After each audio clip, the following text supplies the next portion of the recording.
Testing, check, check, 1, 2, 3.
Hello and welcome to the Ninja Robot Studio LLC stream, where I play video games and VR experiences and talk through them from a UX designer's perspective. Game development has a heavy and direct influence on XR development, so it makes sense that we would study game design to give us a greater understanding of how to design quality immersive experiences. The plan is to have all of you in the chat participate, and that way we can learn this together. And there are a lot of classes out there on UX design and UX processes and methods, and more classes are coming out around designing for XR. It's not my intention to teach you all of the basics of general UX. The focus here is more on UX for XR, the differences, and on gaming UX. And there are more and more classes coming out around designing for XR. Think of this more as a kind of an unofficial and less academic and less expensive university labs class for UX for XR. We're going to be using critical thinking in our design analysis, and my goal is to help you guys gain practical experience in this method as you participate in the chat. So check out the widgets on my Twitch page. You can see them on screen here. For those that are going to be watching this on demand later, you'll see this section called Rose, Thorn, Bud. And we'll be using this method each session to think through the games that I play. And this is an experimental method that not the method Rose, Thorn, Bud, but this whole process of teaching you here online, it is still experimental, and I'm going to learn and iterate on the format as I go and as you give me feedback for the class, for the lab class. And so let's take a look. We did have a question from Twitter, from Linaire, who asked, how are you going to combine Trine 2 with UX? And that's a very good question. So a little backstory about me and how I got into this whole studying gaming. When I first got into, professionally started digging my hands into it, I'd been looking at VR for years. I just didn't have any access to the equipment because it was expensive. So finally I got access to equipment, and one of the first problems that I started having was, first of all, poor UX on the VR experiences. But when I was talking to people who were there helping me with the VR, they were saying, well, yeah, this is a pattern from gaming on consoles. And so that told me, at that time I wasn't gaming heavily because I had, we all have lots of other things going on in life. So I wasn't gaming a lot at that point. But then once he said that, that told me, hey, this is a direct and heavy influence on gaming, has very direct and heavy influence on VR, the mental models that gamers expect and so forth. And yes, there are going to be a ton of people coming in from all different demographics, but as a UX professional who's wanting to design experiences for VR, I need to understand this whole genre that I didn't understand at that time. So I got into gaming, but not just gaming for gaming's sake, although I do game for fun too, because I love gaming. I also do this where even when I'm playing a game for fun, I can't help but do this. I just look at it critically from a UX perspective. This could be easier. This is breaking a basic usability pillar, and so forth. So now I'm trying, now with this Twitch stream, I'm teaching you how to do the same thing. So what I've learned, what is very effective for me, and what was a very instrumental part of helping me come up with the foundational UX best practices that I've written for UX for XR. Here you can check out the website. I will show it to you. This is UX for XR Toolkit, where I create all these foundational UX best practices for XR, and I show you patterns that games like this use to solve problems, to solve various problems. So this website is a resource where you can come and you can learn foundational UX best practices. You can learn how to transition into the XR space.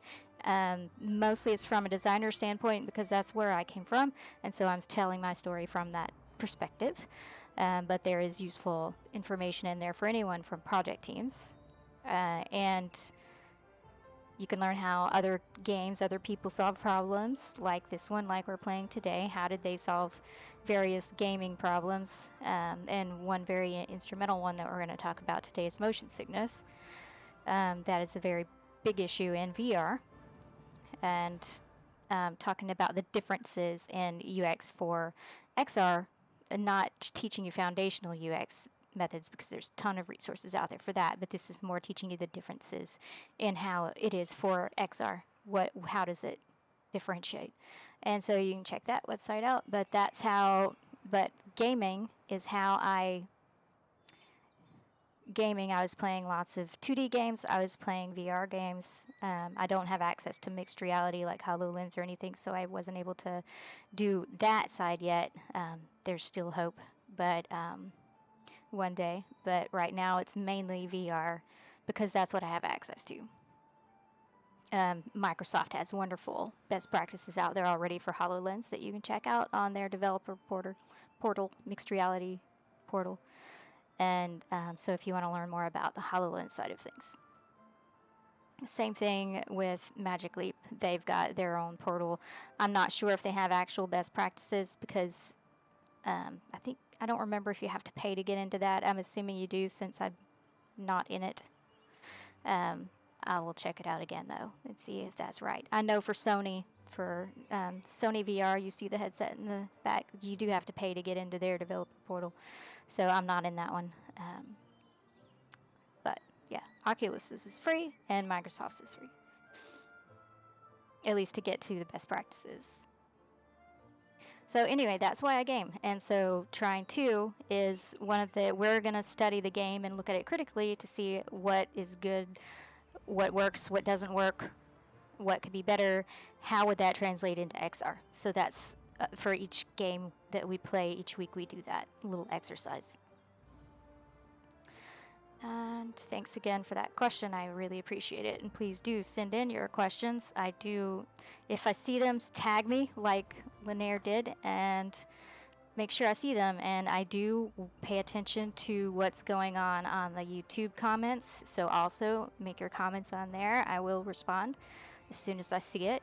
And so for those of you who can't watch this live, which the goal is to let you watch it live, so that you can participate while we're doing this and so that you can also gain experience. But for those of you who can't, because, life, jobs, and all that, you can also still participate asynchronously on YouTube by commenting, and I will look at that. And so we can have those conversations that way. It's not going to, obviously, I may not see it as soon as you'd like, but I do try to check it regularly. So I will get back to you on stuff if you make comments. And so let me show you here real quick. These are all the games that I've played so far that you can see on the Twitch page. And this is the recommended reading list. One, of course, is the website that I've created of all the best practices and patterns and videos and so forth, which you can also see on YouTube, the videos. The Gamer's Brain is the one that we're really looking at for this stream, is The Gamer's Brain by Celia Hodent. Very good book. I highly recommend it. She did just come out with another one. I can't remember exactly the name of it. Gaming Psychology or something like that. But same author, Celia Hodent. And that one is brand new. I haven't read it yet. It came out just recently. But that one also looks very interesting, and I would love to read it. The VR book is another one. This is it's a textbook, really. It is a great resource that digs into the history of the technology of VR and all of the human-centered theory around it. It is very academic, and it is a very thick book, and I love it because it's a great reference that I can go back to on human-centered design specifically for virtual reality. So if you have the funds to get this, it is a little on the pricey side. And for some reason, this book has also gone up in price. I'm not sure why, but she does have that new book out that's much less expensive than this one. They are very good investments, and I highly recommend getting them. Because as you can see, I am still reading it. And all of my books that I'm reading and that I like are marked like this. So if you do see me holding one and it has all these tags on it, that means it's a good book. I recommend. So anyway.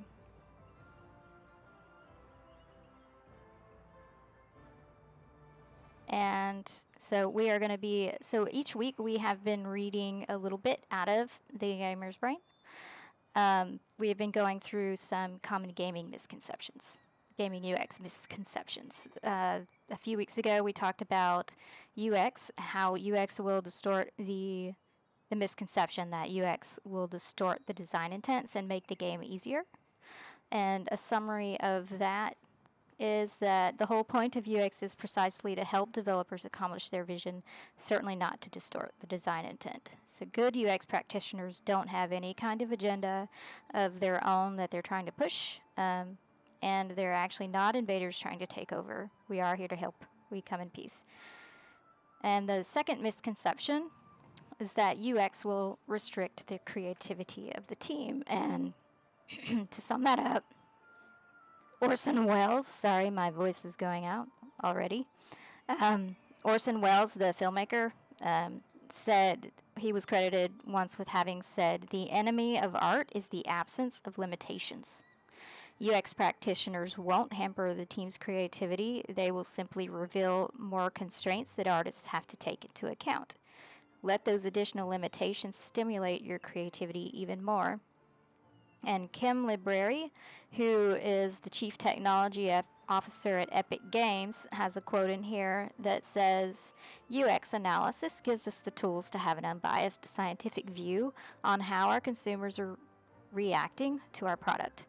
And it has proven to be a reliable and mostly frictionless mechanism for fine-tuning content." And then last week, we talked about the misconception that UX is yet another opinion, because there are a lot of opinions getting thrown at developers and at the development team from all kinds of sources, from players, from everyone, people that have the money, the stakeholders, all kinds of opinions that aren't based on scientific research. So they just assume that UX is yet another one of these opinions. And she said, for a quick highlight of that, is if presented correctly, UX feedback is the least biased of all the feedback originating from the various channels, while also being the most neutral. As long as UX practitioners know where they stand and have a clear understanding of the design and the business goals, they should be the ones providing the most objective feedback. And that is because they're using scientific methods. We are using scientific methods and not just basing things on opinion. And today we are going to talk about the misconception that UX is just common sense. So, when game developers are experienced and competent, it's indeed true that some of the UX feedback will mention issues that they already anticipated. That's true. Trained designers have refined their intuition through experience, and they know about cognitive psychology and HCI principles, whether or not they can formalize their knowledge. Many of the principles known by UX practitioners are actually universal design principles. However, some conclusions might sometimes appear obvious only after they were pointed out. This is a cognitive bias called the hindsight bias that makes us believe we knew about something all along because we don't necessarily remember the feeling of uncertainty that we had before all the facts were presented about what happened. Also, many video games ship with what seem to be common sense issues. This does not necessarily happen because the developers lacked common sense. It could be because their curse of knowledge prevented them from detecting an obvious problem simply because they knew their game too well and couldn't anticipate how a new player would perceive it. And this is something that we need to remember all the time. We are not our target audience. We know way too much about the game or experience that we're creating. This is where UX comes in. It could be because they were aware of the issue but got used to it and ultimately forgot it was even there. Or it could be because they didn't have the time to fix this particular issue when faced with all the other priorities. And this is a reality of any kind of project development. You've got your priorities. What's the bigger issue here? We have to get that before we can get to these smaller things. That is very, very common issue. This is why it's always easier to criticize a game after its release, especially when we have no idea what happened during production. This is very true. That's where a lot of the criticism from gamers comes in. So we need to have a little grace with our developers, with our game developers. However, this also emphasizes the fact that seemingly common sense issues can be overlooked for all kinds of reasons, for various reasons. Most UX recommendations are not common sense, though. We saw in part 1 of the book. She talks about the human brain and how it behaves. Very good book. The human brain is flawed with perceptual, cognitive, and social biases that affect both developers and players. It's for a good reason that researchers from any field use very standardized protocols to test their hypotheses. It's easy to miss something or misinterpret what's actually going on. Following a good UX process will help you identify most issues your game has, and more importantly, will help you prioritize them depending on how severely they impact players' experience and on the importance of the game feature that they affect. For example, an issue that's not impacting players too badly, and they mostly manage to figure it out at some point, but that affects one of your core game pillars, will be more highly prioritized than an issue affecting players, but that's about an advanced feature that's not essential to the core gameplay. So what she means by core game pillars here is, what's your core game mechanic here that is very instrumental to the gameplay? So if something is affecting that, it's going to be a higher priority than something that's an advanced feature that not as many people are going to use. So UX methodologies should also help you find where the problems come from so that you can solve the correct problem. As Don Norman pointed out, problems usually don't reveal themselves in neat packages. They have to be discovered. So that's from the book The Gamer's Brain by Celia Hodent. I highly recommend it. I'm still learning from it. I'm still reading it. But there's so much here that I can reread it and still get something new out of it. Because again, I'm new to the game UX side of it. My experience is more in the serious games on the training side of VR. So creating training simulations for people to teach them consequences in dangerous situations to help save lives. That's my side of things. So I have more, the motivations for playing those kinds of games is very different than your entertainment games. So there's going to be a little bit of a difference in your pillars and your motivations, really, for playing those games. So that's why I'm studying game design, gaming UX design. It's not something I have professional experience with, but we are here learning this together because I'm teaching you how I'm learning, because this is how I've studied UX in general for VR. This is how I've gotten to where I am in this space. So I'm teaching you how to do this as well so that you can become more teaching you how to fish instead of just giving you the fish. So every session before we start playing our game, we do a little summary of the pillars of gaming UX, again, that she wrote about in the book, The Gamer's Brain, so that they're fresh on our minds while we play the game that we're going to play. And again, we're not playing for fun. We're playing with a critical mind from a UX standpoint. So she has 2 categories of pillars. There are 7 pillars for usability, and those are your normal heuristics that you get from Nielsen Norman, but they are modified slightly to speak the language of gaming. And then engageability are 3 additional pillars that are a special issue for entertainment, for gaming, because what is their motivation for even playing the game and continuing to play the game? There has to be some, and so there are 3 pillars for engageability UX. And we will go over those very quickly.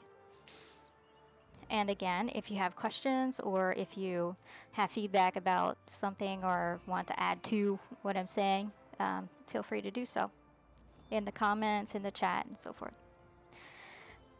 So this game usability has 7 pillars. Those are signs and feedback, clarity, form follows function, consistency, minimum workload, error prevention and recovery, and flexibility. And if you come from a UX background, these will be familiar to you. And if you come from some kind of product development background, they might be familiar to you if your team works with heuristics. So signs and feedback, that is all of those visual cues that tell you where to go. They inform you about something about the game. They invite you to do something in the game. And then the feedback is giving you that clear reaction to let you know whether something succeeded, whether something failed, whether it's not ready yet, and so forth, to let you know what's going on in the game, to let you know and guide you through your experience. And then clarity is all of the typography, the font usage, the color contrast, the UI design. All of your signs and feedback that you're looking at in the game should be clear. They should be perceptible to avoid any kind of confusion. So they should be perceptible but not intrusive. They shouldn't intrude with the game. They should be there to help, not hinder. And they should enable you to quickly prioritize what information you need right now. It's easier with chill games that aren't high action, but it's much more important with a high action game to not have a cluttered UI. You don't want a cluttered UI anyway, but it's detrimental to a high action game because it's too much going on, and that's when we're going to get into cognitive load, minimum workload in a minute. But what's currently relevant, what's not, that is your clarity. And then form follows function is the items, designs, the character designs, the icons, all of these things should accurately convey the function of whatever it is that is doing. It uses affordances, and Don Norman talks about it in the design of everyday things. They should intuitively inform you about what's going to happen. A chair affords sitting, a doorknob affords turning, and so forth. The design should inform you of its intent, of its intended use, and what will happen when you use it. And then consistency. There are all of the signs, all of the feedbacks, all of the controls, the interface, the menu navigation, the information architecture, the world rules, the gaming rules, mechanics, the overall conventions of the video game should be consistent. And this is, there should be consistent designs and types of things. not just for consistency's sake, but it needs to make sense. So, like, NPCs look a certain way, enemies look a certain way, certain power cards look a certain way than normal power cards, whatever the game it is that you're doing. There should be consistency to let people, it helps make it easy because people see the patterns and they begin to expect because of the pattern how it's going to behave. And that is not only for the look and the feel, but it's also for your gaming mental models. For example, MMOs have certain expectations and behaviors, like enemies always look a certain way, NPCs, allies always look a certain way, treasure always looks a certain way, so forth. And in like card games, which we just finished playing recently, there are certain patterns and certain mental models that people expect when they play these types of games that carry over even from game to game, from company to company. It doesn't have to be the same company. There are certain mental models that are there for expectations for what card looks like the information on the card and so forth for this type of game. And even within that constraint, you still have the creativity. Again, that goes back to its constraints are there to enable creativity. And then the regional controls, and I like to give the example of the Sony PlayStation. The only reason I know this is because I bought a Japanese PS Vita. I'm in America, but I bought a Japanese PS Vita because I'm a dork and I like Japanese stuff, and I wanted the Japanese version because I wanted it in Japanese language. But on the normal PlayStation in America, you've got this certain expectation that on any of their games that the X, in America, the X is for selecting things, and the O is for going back in the menus and so forth, deselecting things, going back. But in Japan, it's the opposite, and the X is for going back, and the O is for selecting. And so regional controls, that's an important thing, and that gets into your workload in a minute. Because if you are playing a Japanese game in America and they didn't translate those controls into American expectations, those things are backwards. And so you're going to be making a lot of mistakes clicking the wrong button because you're expecting one button to be it versus the other, even if it's on the screen. Your muscle memory is going to do what you're used to doing. So it's important to take into account those regional mental models as well, so that you're reducing the workload on what the people have to do to play the game successfully. I have stopped playing a game before, or stopped using that controller at least before on a game because it was too frustrating to play with the controller because the regional mapping was different. And it was becoming too stressful. So take into account, especially if you're doing an international game, what are the mental models for this region, for this game, for this platform that we're using? Are they different from what we're used to? We need to take that into account. And that would come out with usability testing. So that's a pro for doing usability testing on things. Sooner the better, soon and often is what I would say. As much as you can, usability testing with your different regions and so forth, and your demographics. And then minimum workload is, these are two things. These are cognitive load and physical load. So how much thought does it, for example, I was saying I had to keep translating the buttons in my brain from Japanese to American or vice versa gameplay because the game didn't do that for me. So I didn't make a lot of mistakes, a lot of misclicks, accidentally go back when I meant to select, and vice versa, which can be very frustrating when you're trying to play a game, and it keeps getting interrupted because it's doing the thing that you're not expecting it to do. So that's cognitive load. And it's also the players should be able to focus on the game mechanics or the features and the content and less on the interactions, the interface and the controls. Unless, of course, it's a part of the game mechanic. We don't want to get in the way of the game mechanic, but we don't want the interface to get in the way of the game. And then the physical load is how cumbersome is it to actually do this thing? How many button clicks? Is one of your actions over here in the corner, and then the next action that they always have to, can you see my mouse? Yeah.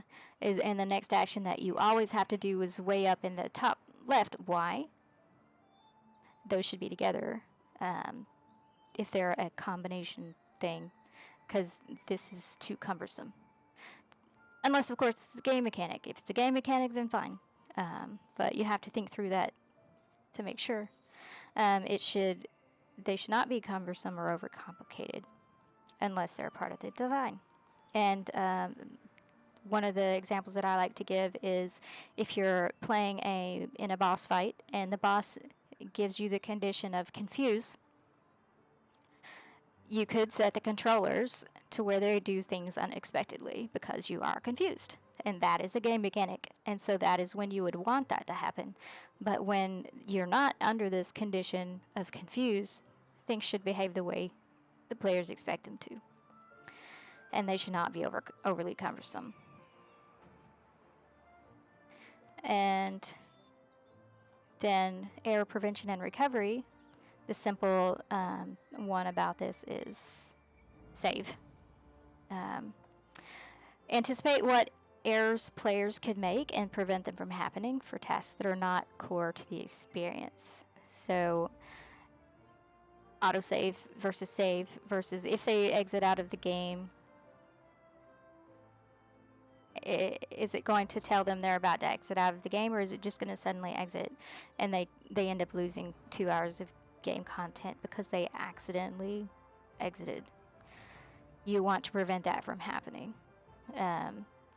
And there was also, I think it was last week's game, and this was probably a break in a language barrier thing, a loss in translation thing, which is why you should have, when you're doing a regional game, you want local people to translate because they understand the nuances of the language much better. Or you at least want someone that's very fluent, preferably localized, to translate stuff into that local language so that you don't miss all of that stuff that gets lost in translation. When someone who's doing a second language translation, like you're not fluent in that language, but you're translating it because you know it. There's a difference. So you're going to get better translations for regions if you have local people translating. For the most part. There's always exceptions to everything.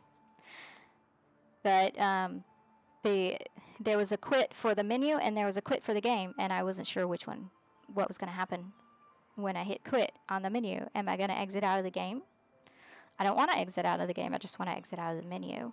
So you want to have clear words that prevent people from accidentally exiting the game if they don't mean to exit the game. Flexibility is around, and then of course if they do that, you want to give a pop-up and say, hey, you're about to leave the game, do you want to save? Give them the option to save and exit or get back to the game. Flexibility is the more customizable the game is, the better for more people, and that's for example accessibility, and that's your controller mapping, your font sizes, your colors. There are many people out there in the world with color blindness issues, and if you are able to adjust the colors in the game, that's going to help them see and play the game better. And font sizes for those, again, with other types of visual impairments, they can resize those fonts so that they can see and read the game content. Controller mapping, so if someone has a different type of controller, it's a very common problem that I have because I have a PlayStation, but all of the Steam games mostly use an Xbox controller because it's on Windows. But I don't have an Xbox, I have a PlayStation, and I want to be able to use my PlayStation controller without having to mentally translate the buttons from my Sony to an Xbox, because I don't even know what the Xbox controller buttons say. I think they're alphabet, but I don't remember which one's which, and I don't have one.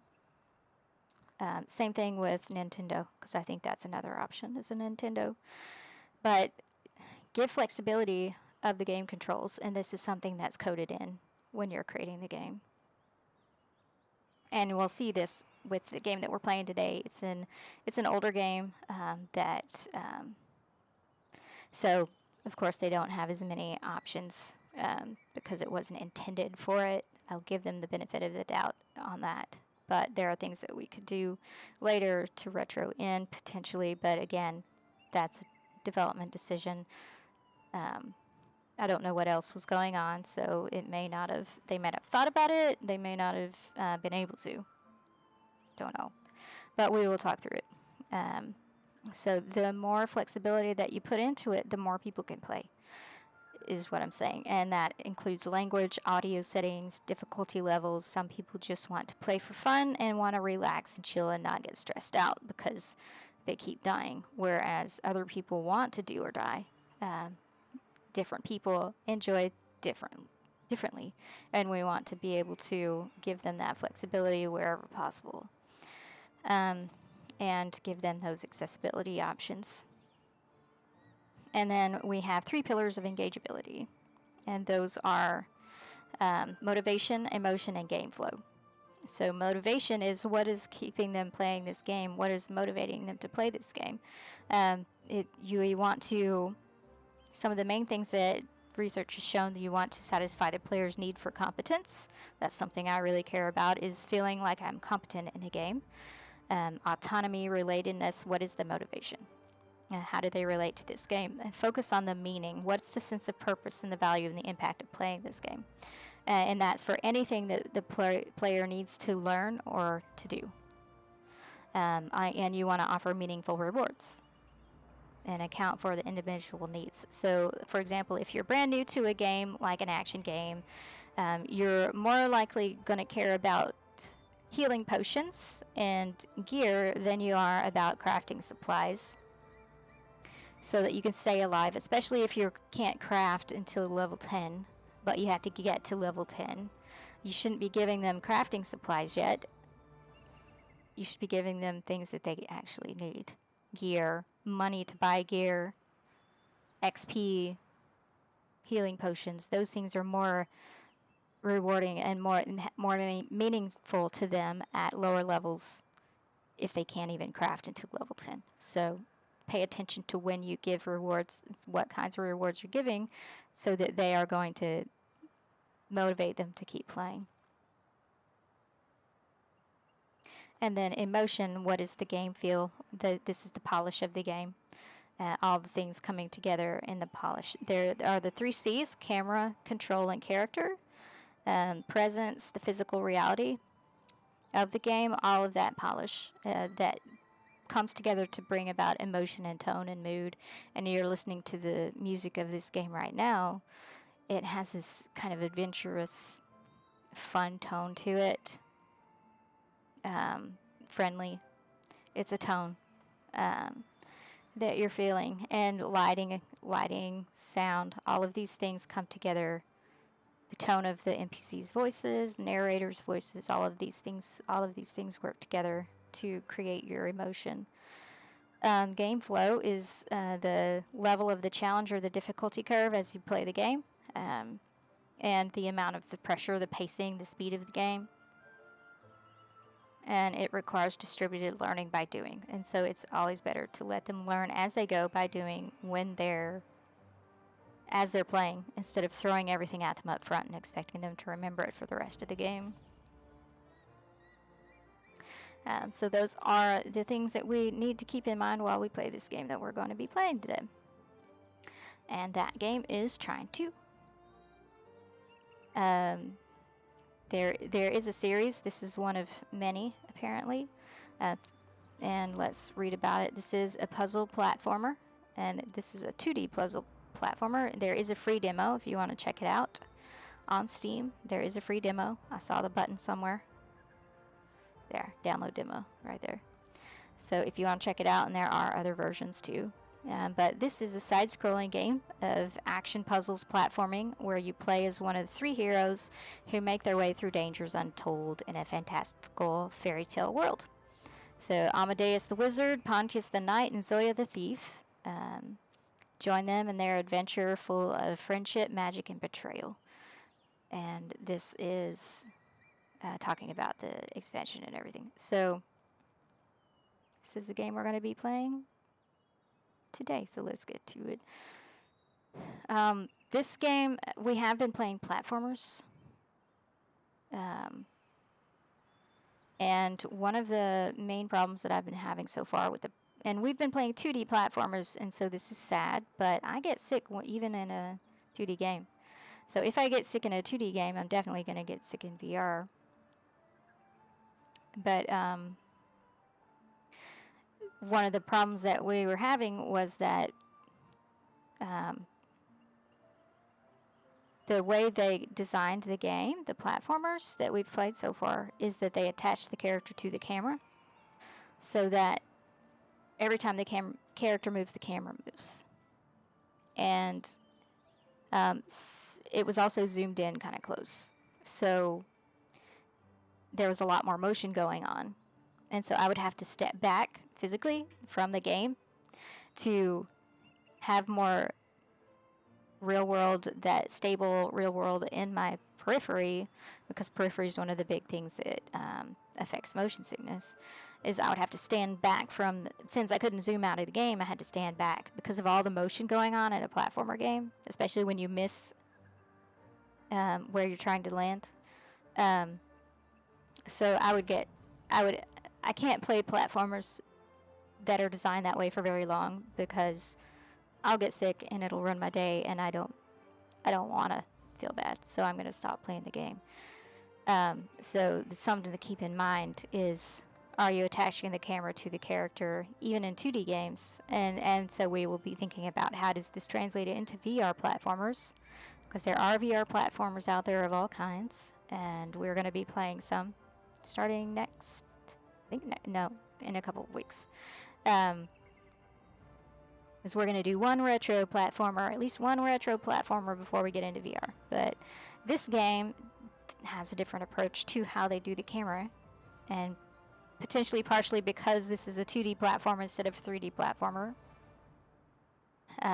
But there's another game that I play that does have the camera attached to the player character, but you're able to zoom out. And so because you're able to zoom out, I don't get sick. But when it's zoomed in close to the character and there's no ability to zoom out, that's what makes me sick. So if you at least have the ability to let them zoom out, it's going to reduce that amount of sickness on a 2D game. It's completely different treatment in VR. And you can learn more about motion sickness and mitigating motion sickness in XR, in VR, on my website and my videos and stuff, and we'll talk about it a little. But they don't attach the character to the camera. As you can see, the character, you can see the mouse, yeah. She's over here in the corner, whereas with all the other platformers, the character's in the middle and the camera's completely attached to it. So we are going to take a quick look at... there is an option to do multiplayer, so you can play with your friends if you want, which is nice. Settings, what kind of options do they have? They do have for this is what we would call flexibility, I guess. Either you can choose. They come in multiple languages here. We're going to stick with English. So you do have options for language and for subtitles. I'm using my mouse right now. I'm not using the controller. So you can also adjust your brightness and so forth for people with visual impairments or with older monitors and so forth. Oh, you have stereoscopic 3D effects. Interesting. But it's not enabled, so I don't know what that's about. And volume is another thing. I always have to adjust my volume because sometimes the ambient noise and the master, or the music, is too loud for me to understand because there's too many things going on. Apparently, I have sensitive hearing, so I always have everything turned way down. And it might be one of the reasons I speak quietly is because I hear myself and I'm very loud to myself, but I'm very quiet to everyone else. I don't know what the deal is. I've never had that checked out, but apparently I'm very sensitive to loud noise. So I always have everything turned down. And I apologize if you can't hear. Let me know if you can't. But so I have to adjust the sound effects so that I can concentrate and play the game. And there are people with hearing impairments that also need to adjust things so that they can understand what's going on, because as if there's too much noise going on, it's harder for them to focus on the sound that they need to focus on. So that gets into accessibility. Apparently you can do voice chat in there, which is nice if you're doing multiplayer. So controls this is where I always have to come to refer to what keys do what, which is not ideal. You want them to be able to see this stuff in game, in context. And maybe they do this, but I know some points I have had to come to this menu and see what this is, because it wasn't clear to me which button to use things. That's the one that I had the most trouble with, was use. And these I completely missed because this little button blends in too well with I'm just now noticing this little button because it blends in too well. And yeah, it's flashing right now, but I never noticed it before. So there's more controls.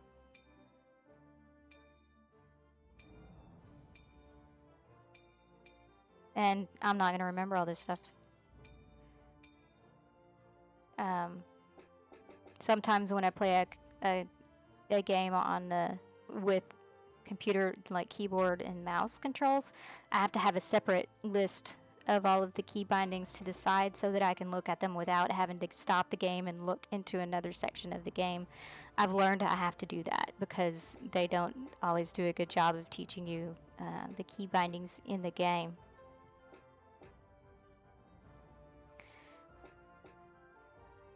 And so you can do keyboard and mouse, or you can do Xbox compatible, and then Windows generic. I don't understand. I think that's probably for Surface maybe or something.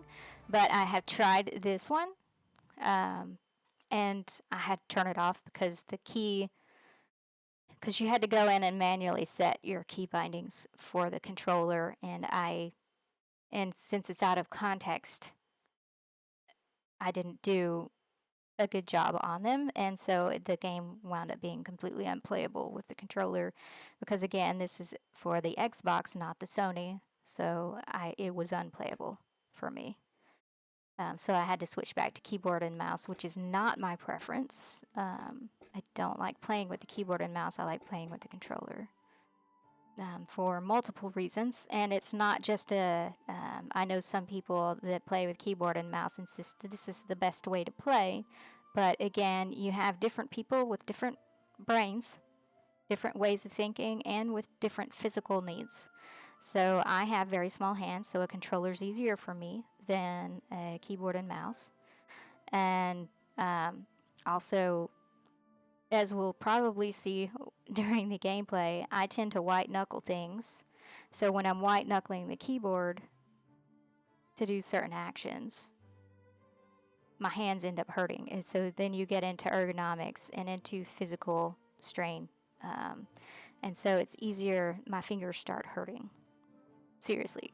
So different people need different things, and we need to think about that. That goes back to flexibility.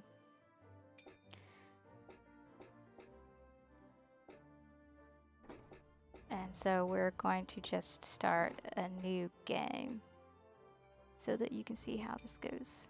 Once upon a time, there were 3 valiant heroes chosen by a magical artifact called the Trine. You may have heard another tale of how they met.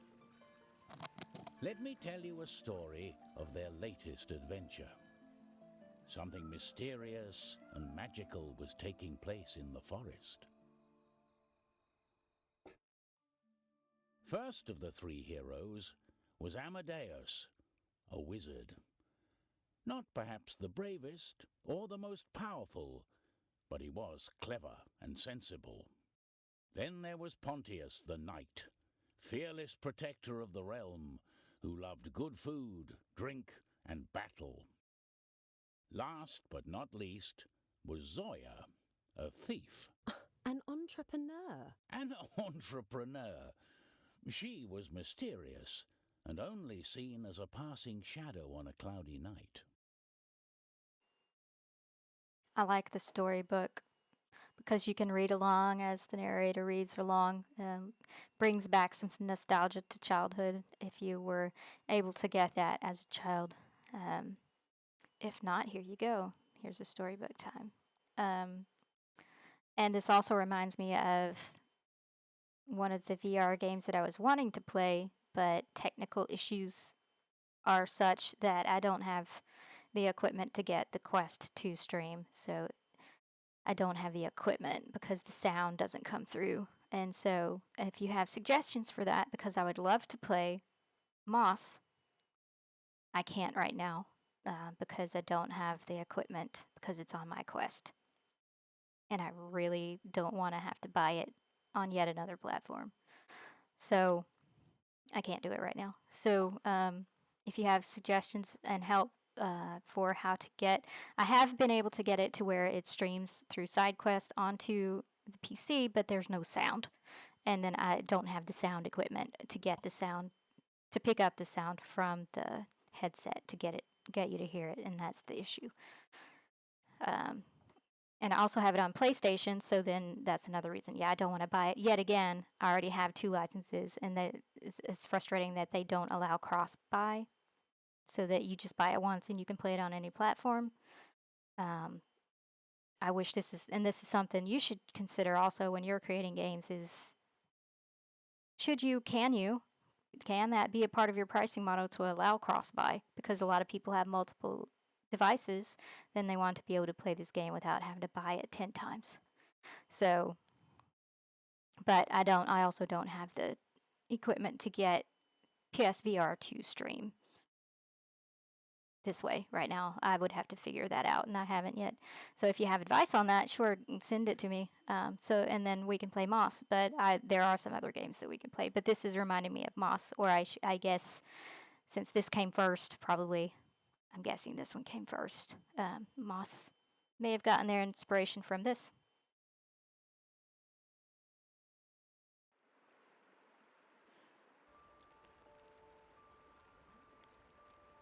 Amadeus the wizard was asleep in his cottage. It was a place where he could study his fireball spell, hidden from the scornful eye of his wife.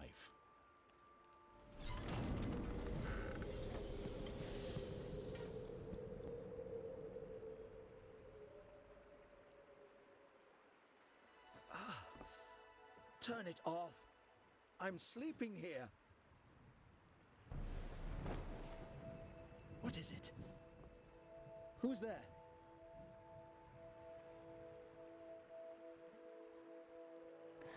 So there aren't any subtitles, and now I'm remembering in settings that there was an option for subtitles. I think that it would be ideal for you to always have them on by default. Because if someone does have a hearing impairment, or there are many things people could have their headset off. This headset I can only wear for a certain amount of time because I wear glasses and the headset digs into the glasses and it causes headaches and ear pain because of my eyeglasses. So you want to keep, so I can only wear this headset for so long. So people may not be wearing a headset just to give their head a break from sound. Or all kinds of reasons, people with hearing impairments. So it's ideal that you would include subtitles, have them on by default, and just let people give it an easy option for them to turn them off. I hadn't noticed until now, because I have played a little bit of this before, just to test it out to make sure that I could actually stream it. And it is ideal to have them on. by default, and then just let them turn them off for accessibility.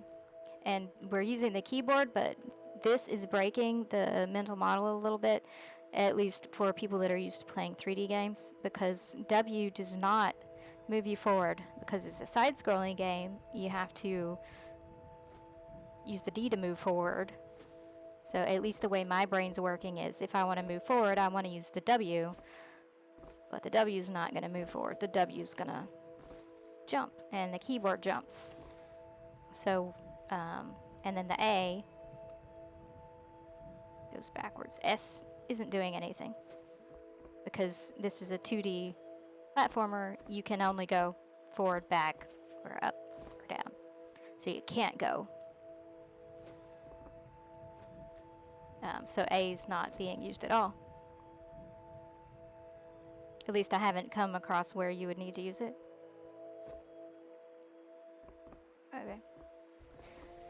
But so I'm having to translate then in my mind, I need to use D to go forward instead of W.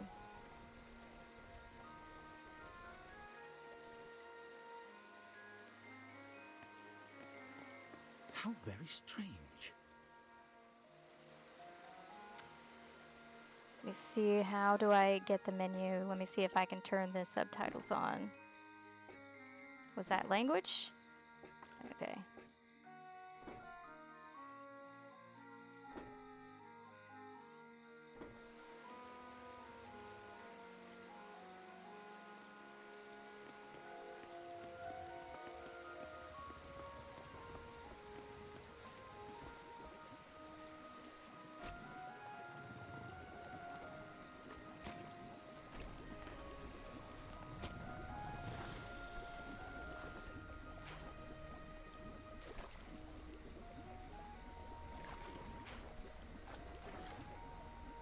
So these.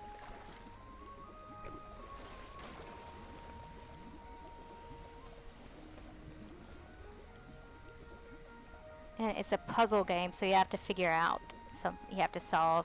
How do I get from one point to the other? So there's some. I wondered if the bubble rising through the air was strong enough to carry him. There was only one way to find out. So this is a cool thing that if you take too long, it will give you a hint. What am I supposed to do here?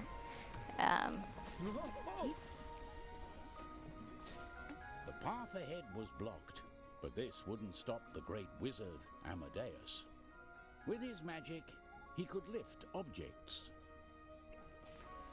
So one thing that I would recommend that it seems to be a trend that I always end up recommending for all of the games, seems like all of the games that I've played so far, is that the dialogue auto-progresses. And in games and in VR, real life happens, and you can get distracted. So not allowing people to manually progress means that they could miss some very important things, especially in VR and especially at the very beginning of a VR experience. You don't want to just automatically start playing the experience as soon as they start it, because they could still be putting on the headset and getting it adjusted and getting the controls adjusted and so forth, and they could completely miss something that is important to the story. So you want to let them control when the game starts and stops. And giant boulder elsewhere. There seemed to be plenty of room for it back the way he came. And this is actually a really good pattern because I sat here for too long. It's assuming I don't know what to do. So it's giving me a hint saying, hey, maybe you should try moving the boulder. But allowing people to manually progress the dialogue is an important thing to consider for your game, because life happens for many reasons. Like, for example, right now I'm talking to you. Can't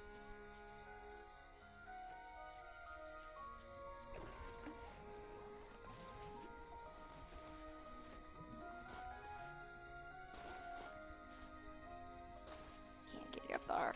I'm trying to get up there to get that thing. I don't know how to get it up there. Fine. Amadeus could also conjure boxes out of thin air. Draw a square and release.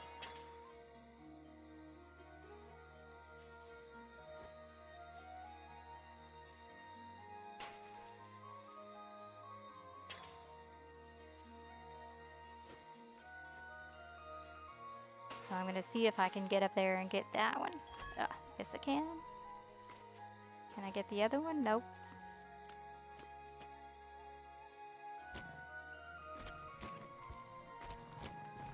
Nope. Nope. And I can't just like grab it, can I? Oh. Oh, cool. So I can get it. Nice. This ability to levitate things comes in very handy.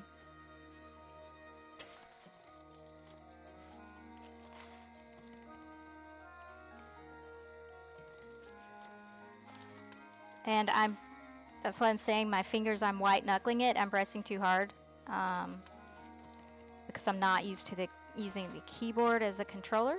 So my fingers are starting to cramp. They're not necessarily hurting, but they're cramping. That is a joint thing.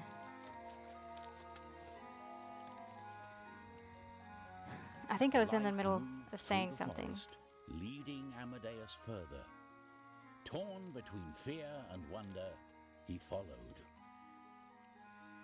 But I don't remember what it was I was saying.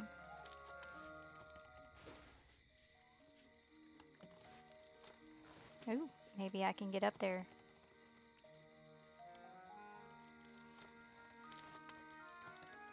Oh, I did.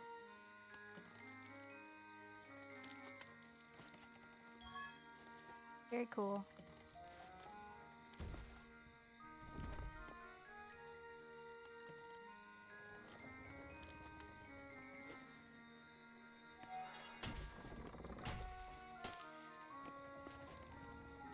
Ah.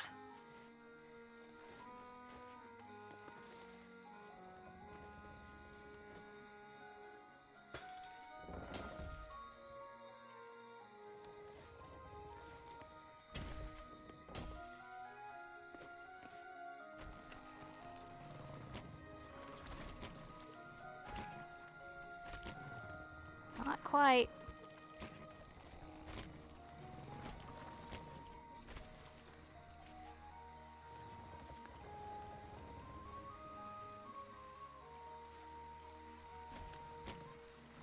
I demand So to know what's happening.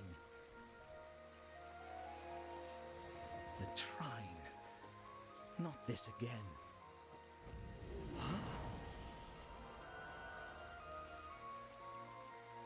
Pontius. Amadeus, get your things! We need to save the kingdom! What? Oh, this won't do at all, Pontius. I've children waiting for me to come home. I can't leave. But your magics are needed. The kingdom is in danger. Will this nightmare ever be over? Despite his reluctance, Amadeus knew that the heroes were needed once more. How did you end up here? Let me tell you. Pontius had headed out that evening, for there was trouble on the peasant farms. Creeping vines were taking over the fields. A warlock must be behind this devilry. I'll find him and teach him a lesson with my sword. So one of the things, again, that I always end up saying is allow people to manually progress, or at least give them the option to manually progress the dialogue. Again, it's very important in VR that you be able to do this, because in a 2D game, it's not as big of a deal, but in VR, sometimes things happen and you have to take off your headset to see what's going on, and you're going to end up completely missing something. And that can still happen in a 2D game as well, because life happens outside of the game, and you're missing story because it's auto-progressing when they're not even looking at the game. They're looking somewhere else. So manually progressing the game as an option is always a highly recommended thing to people to do, and also for people with second language, because these games, again, don't always come in all the languages.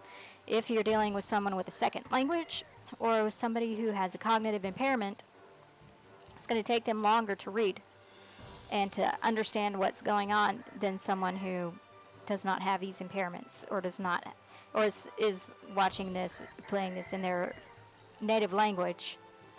So adding on the flexibility enables more people to enjoy your experience and to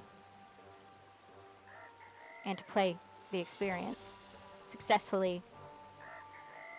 And I was talking before about that behavior that I liked, that whenever you sit there without doing anything for a while, it starts giving you hints. But they're not blatant hints, but they're very obvious hints, like wondering if he could move the boulder with levitation. Instead of just saying, move the boulder with levitation. So they wrote it into the story, which I like. I like how they did that. It's a very clever way of handling your cues. So it's up to your creativity to how you remind people how to do things if they sit there with an activity for too long, because that is actually one of the best practices that I mentioned in Memory Cues and Tooltips, I think it was, that article. As if they are sitting and not doing anything for a while, that potentially means either that something has happened outside of the game, or it could mean that they don't remember how to do something.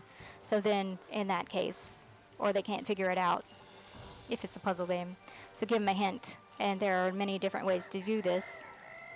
They're doing it by adding in dialogue to the story, talking about the character and what they're thinking, which is a very nice way of doing it, a very creative way of doing it without breaking that narrative dream.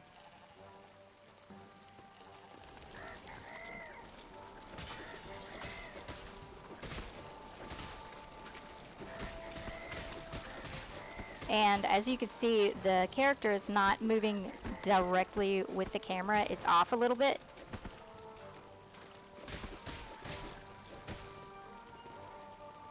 So that subtle change. Luck.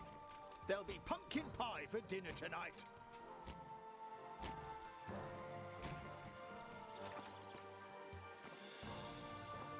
That subtle difference is what's making it that lazy follow instead of the direct follow, is making all the difference in whether or not I get sick by playing this game, because I have been getting sick on the other ones.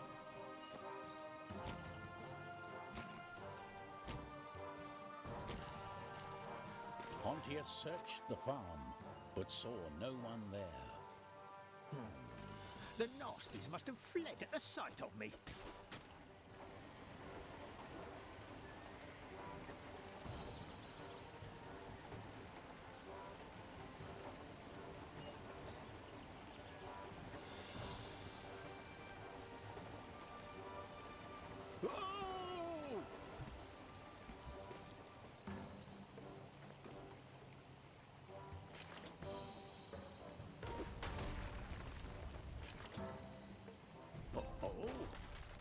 Dangerous.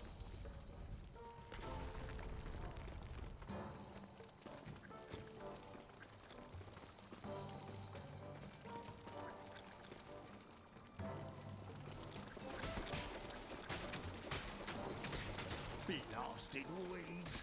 I'll show you what for. I'm Pontius the Brave, and I won't fall in a battle with dandelions.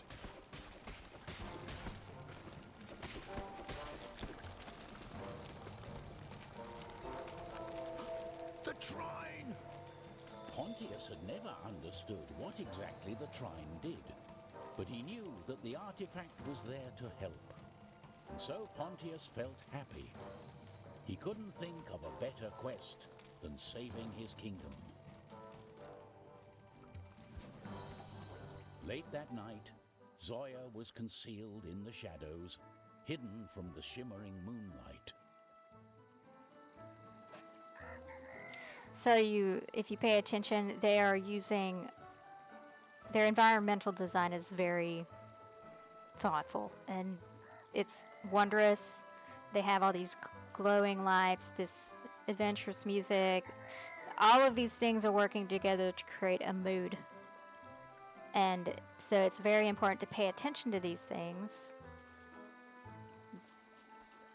and to create a very delightful and compelling game for people. But you also don't want to spend so much time on your environmental design. And I'm not saying that they did this, but you don't want to spend so much time on your environmental design that you neglect the UX design.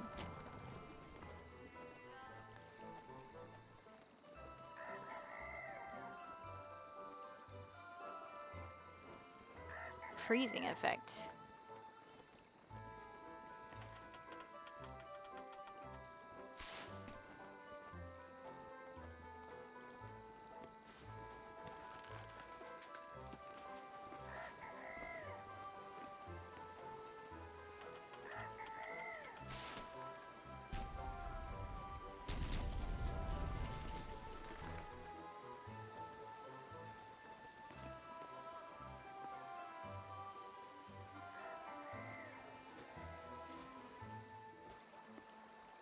Okay.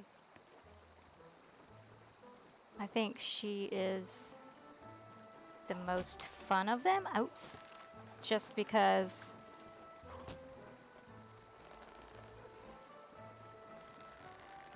Zoya passed through the town as quietly as a whisper.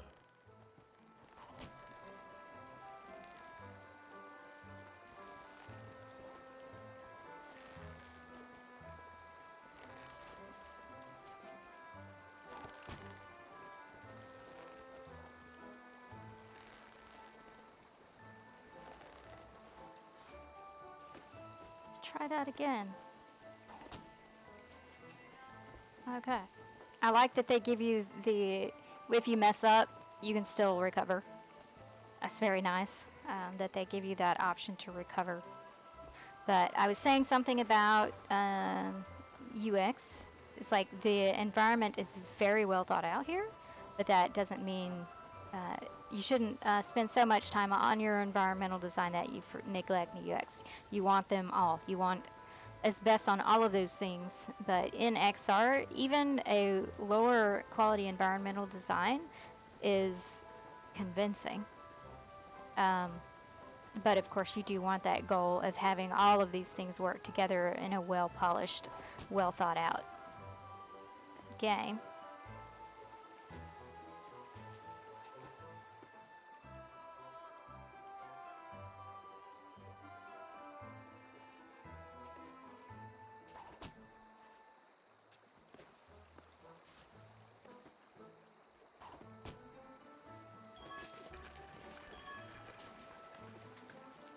She's fun because I can get up higher with her with that grappling hook. So, Then she character saw a design, glimmering character light moving abilities. on top of the old church.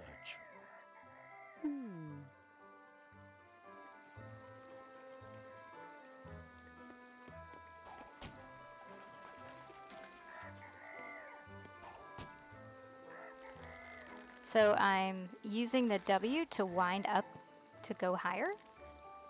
And then I'm hitting A to go back.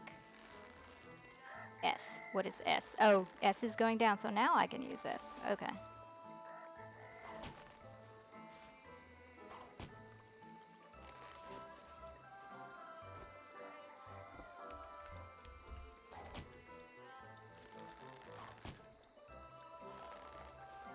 Ah!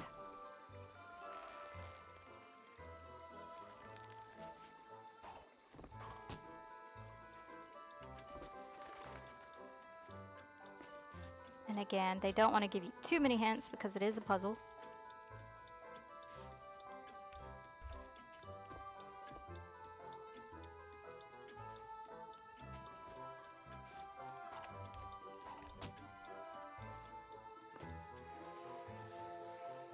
The Trine. How inconvenient. What are you doing here in the middle of the night? Not back to your old tricks and thievery. Oh, there's a perfectly good explanation for this. Tell me, where are we going? We don't really know yet. Something strange is going on. A new venture. Shall we go then? So the Trine had come for the heroes, and the adventure was ready to begin. Amadeus worried for his family, while Pontius looked forward to their new quest. Zoya, of course, imagined what fabulous treasure they might find.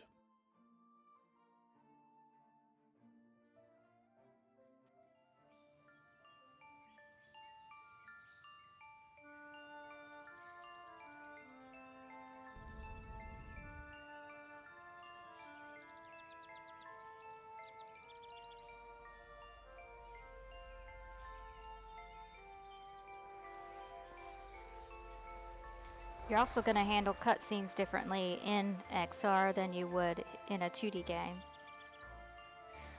Again, it's mainly about motion sickness.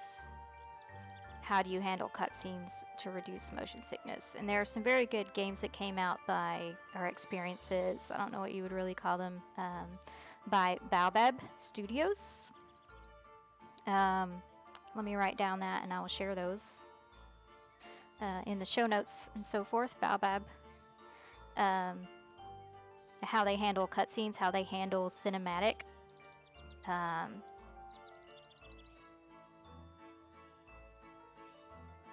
they handle cinematic experiences and still reduce motion sickness, the risk of motion sickness. There are some things that you don't have control over, like if somebody's going through vertigo or if somebody is very, very sensitive to flicker, because even the better VR headsets still have a very slight amount of flicker going on with them because of the lower resolution of the headsets. So there's only so much that you can do to prevent motion sickness or reduce the risk of it. And some things you just can't control, but you want to do everything within your control Where are we? to Where did the Trine bring us? Let's take a look around Prevent to it. find out. Okay, change character by doing 1, 2, 3. So what's V? Oh, V is next. C is back. Okay. I will just do 1, 2, 3. Because I remember that better than VC.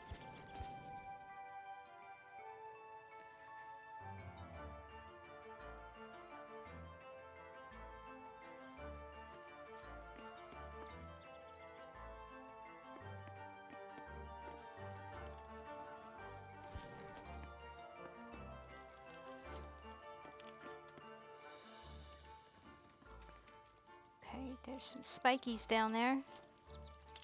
So I'm gonna use him to draw a box.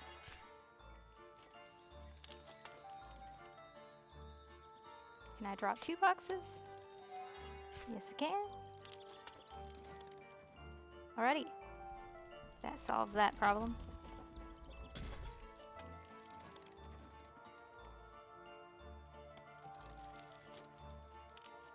And we're going to try to avoid it altogether by doing that.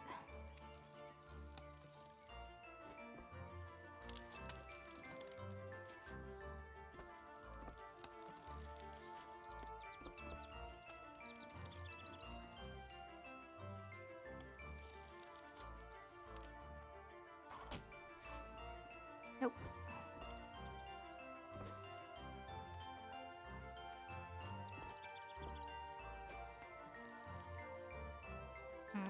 There's a vine. So I'm going to see if he can cut it. Yes, he can. And that's about to fall.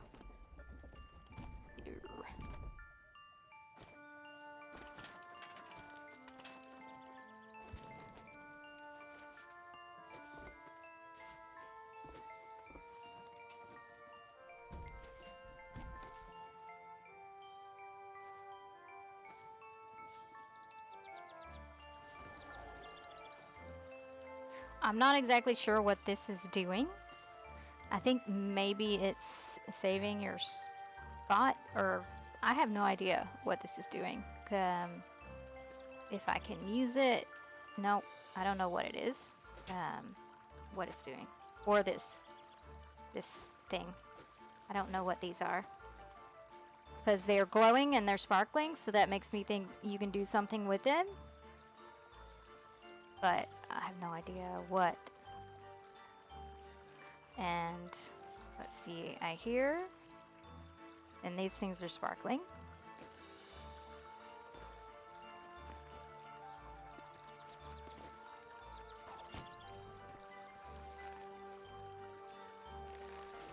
So that's bringing water over here to these plants.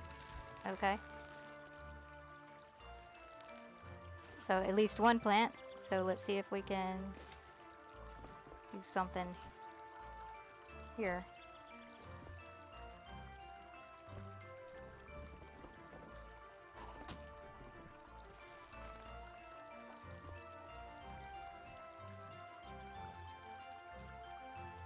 No?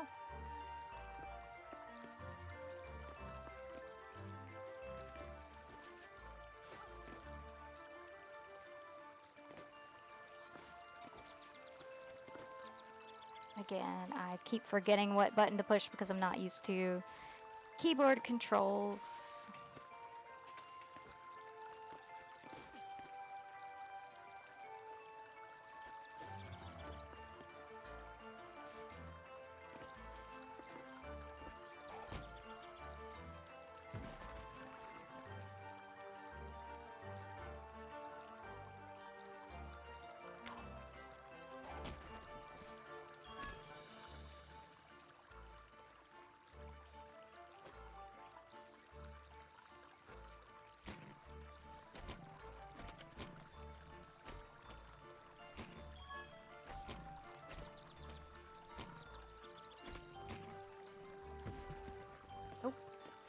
I'm trying to get up there, but I'm just not as skilled with a keyboard. That was weird.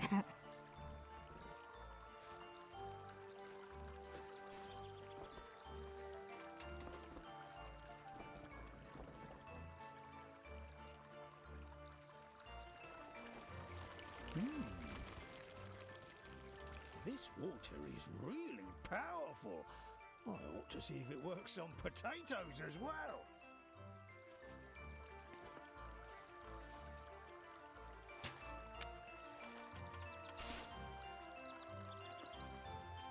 See if he can levitate it. Nope.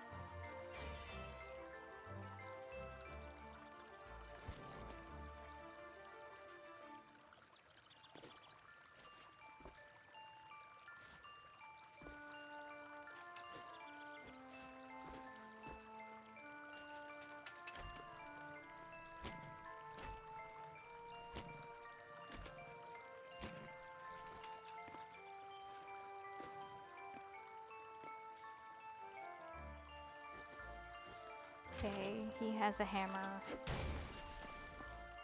Okay. More spikes, so I'm gonna draw boxes.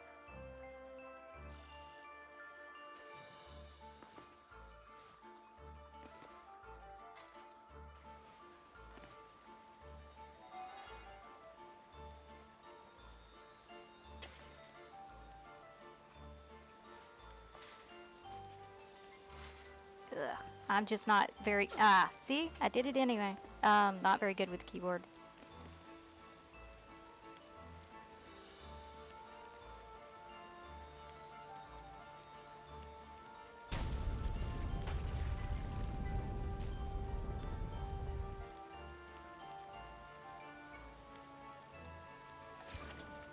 I don't know what's down there, so I'm gonna use the armored dude. If you have questions and you're watching, please feel free to ask them or to add on any thoughts about this. And I want to share articles about environmental design, if I have any articles on that. Any articles or videos. And again, I'll share motion sickness as well. And I think it's training Training in XR is what I have that shows, that talks about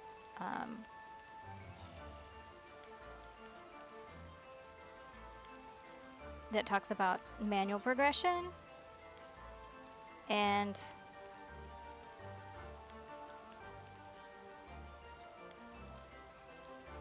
memory tools and memory cues and tooltips.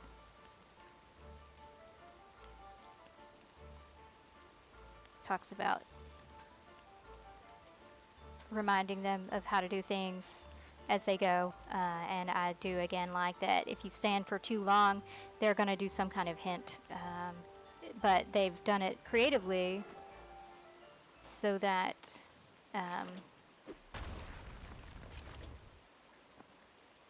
it's a part of the story instead of just breaking you out of that narrative dream, which I really like how they handled that. Intruders! Do you think we'll have to fight them? Get your pocky stick. We cook the big fat one. Attack! Goblins! Charge!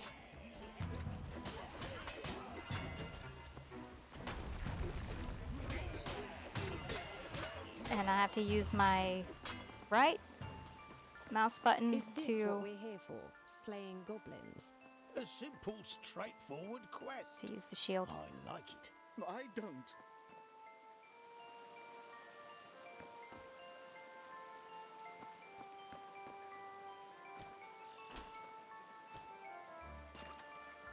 Let me see what's over here.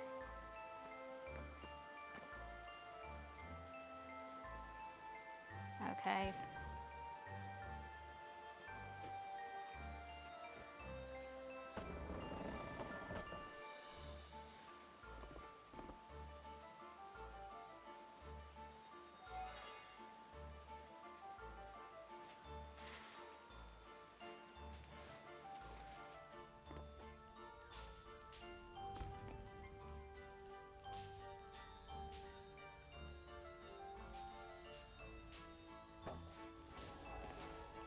I think that's some kind of saving point or something. I have no idea what that is.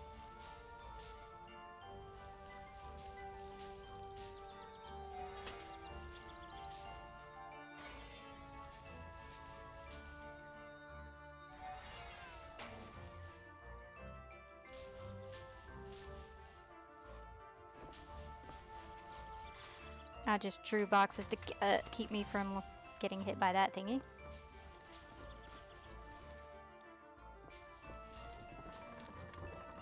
And let's see.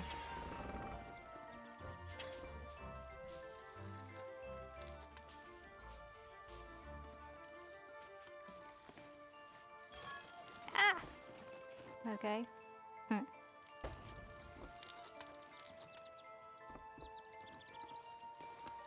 See what's over here. Uh-oh.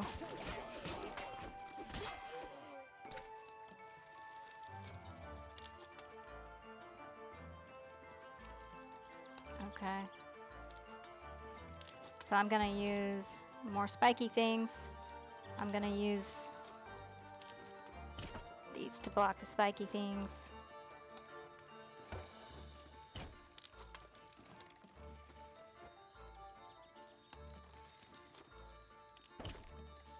So I don't hit them.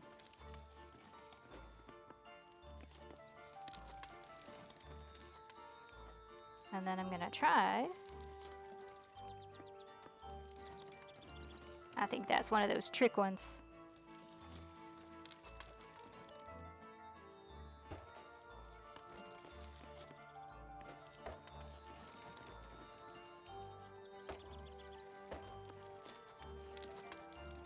So they're giving you things in the environment, and you just have to use your imagination to figure out what you're supposed to do to, well, yeah, that's one of the trick ones.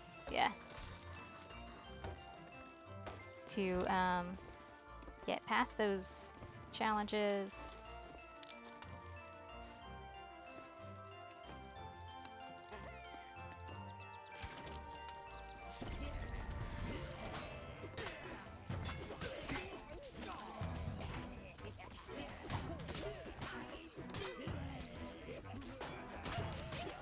And you can die in this game.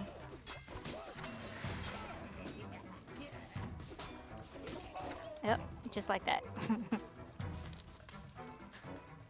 Oh, and there was a heart floating there that I could have used to...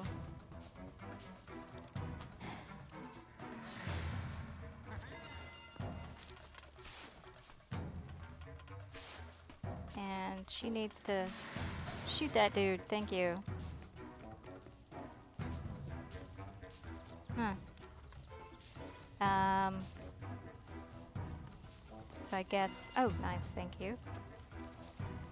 I was trying to figure out how to get up to that heart. And there's another one of these things. So... And you can... And if you pay attention, you'll see that the music has changed to a bit of a more menacing sound.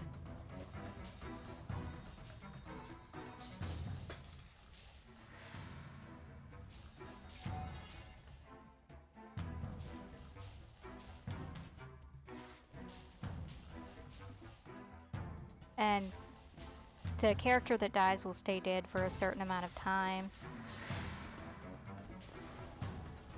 So oh, he's back. So I can't use them again until they come back.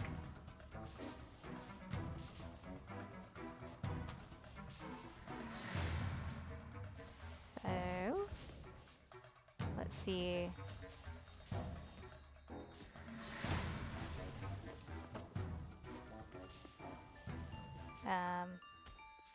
So yeah, just pay attention and use things that are in the space. So if you're designing a puzzle game, this is how you would you want to think about what are things that I can put in the environment to help them solve this problem.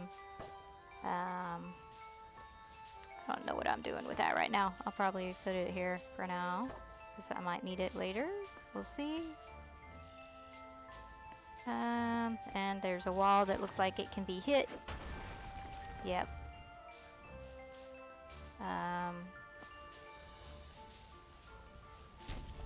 Yeah.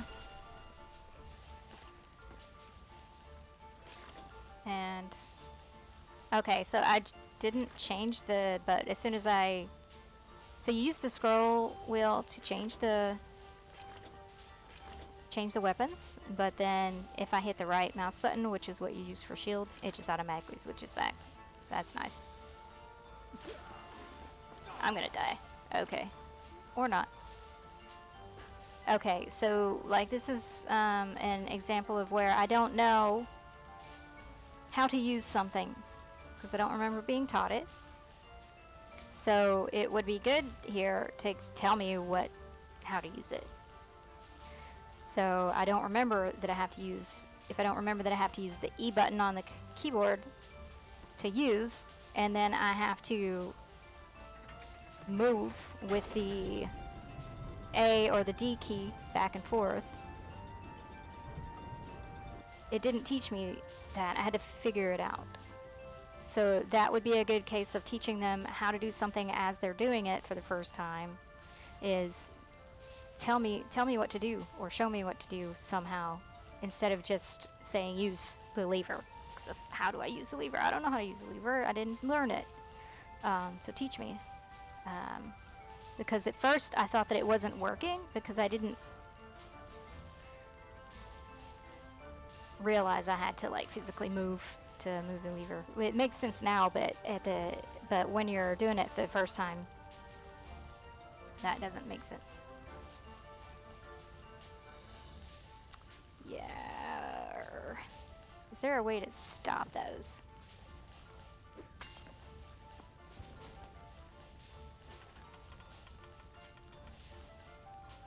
Probably not. No, it's not even affecting it.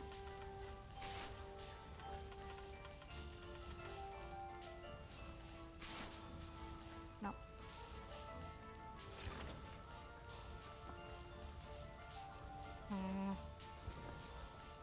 So let's see.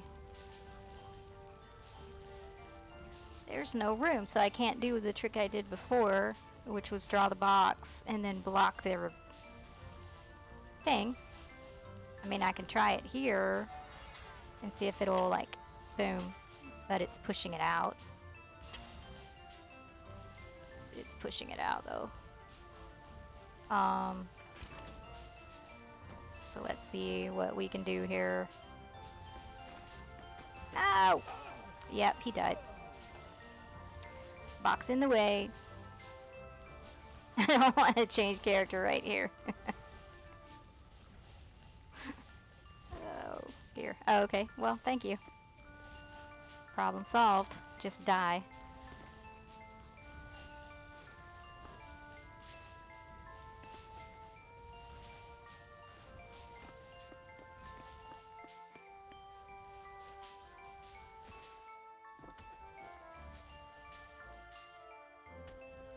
And this is me taking the time to remind my brain which buttons do what.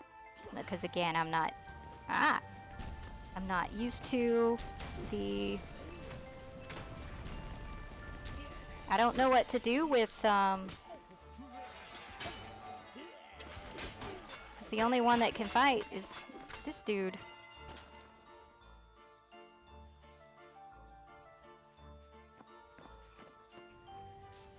So if this dude is dead, then there's a problem.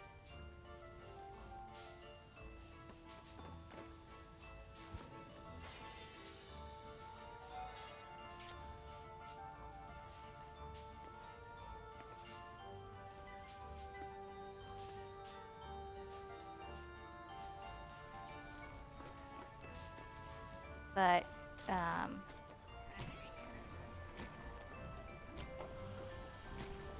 yeah, this platformer game is not making me motion sick at all.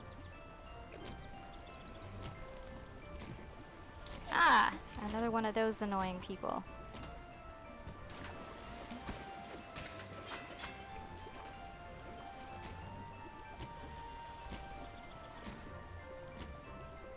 What's up here?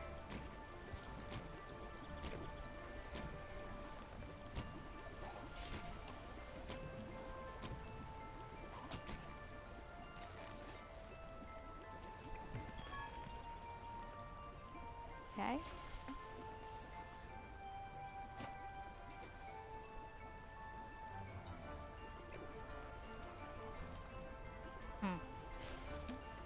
That's a challenge, as I don't know how to get over there without.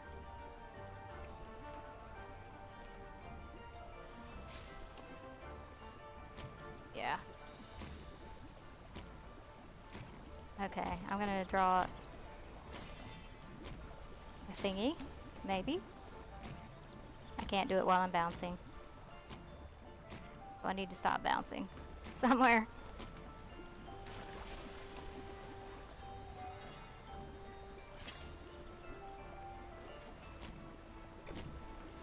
So, and we can stop after this and study it.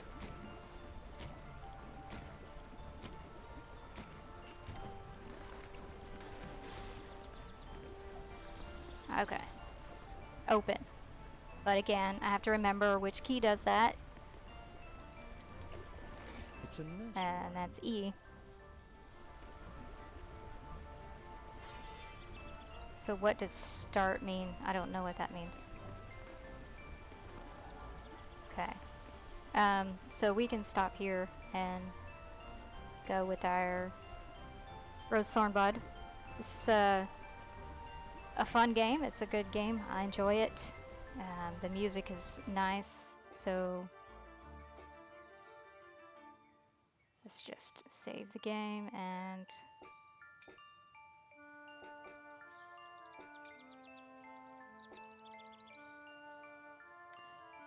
go on with our Rose Thorn Bud exercise.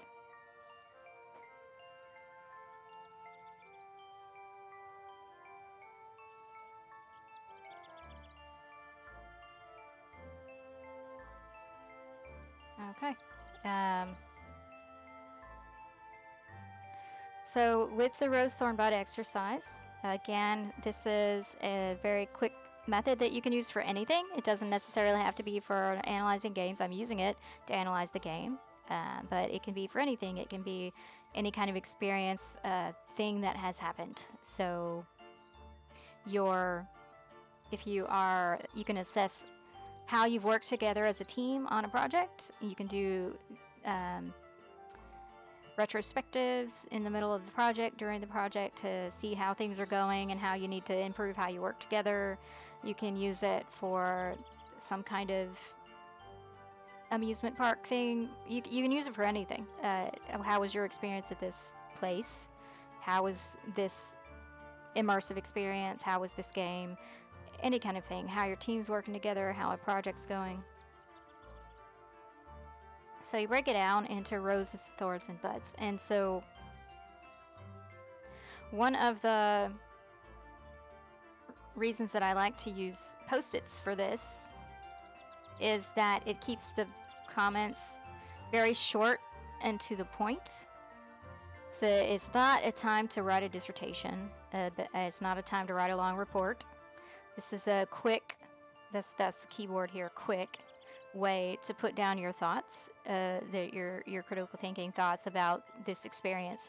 Because what you will do with this is you will use this later for other things. So, and I'm thinking that maybe that's something that I start doing at the end of each genre. So what I do is I play a genre of games. I started with tabletop RPGs, tabletop card games as a genre, and I went through some 2D games, and then I played some VR games to see how they had translated it into XR. And then I'm going to do an overall kind of Rose, Thorn, Bud exercise on as a genre of these are the things that were good and bad that I saw as a trend, and this is what we need to think about if we're translating things into XR tabletop RPGs and card games. And so now we're working on platformers, so we're going to do that same thing. And so by having these boards, and you'll see one here, as I'm going to do it live with you. This is another way that we're gaining experience together by doing together, participating in the chat is, or asynchronously through YouTube, is that we're going to do this together. What did you see? What did you think went well? What was a highlight? What did you like about it? Because I'm going to be doing it from my perspective, but maybe you saw something I didn't. Same thing with Thorns. What didn't go well? What was a low point? What did you not like? And then Buds, what opportunities do you see for improvement? What would you do differently next time? What questions do you have?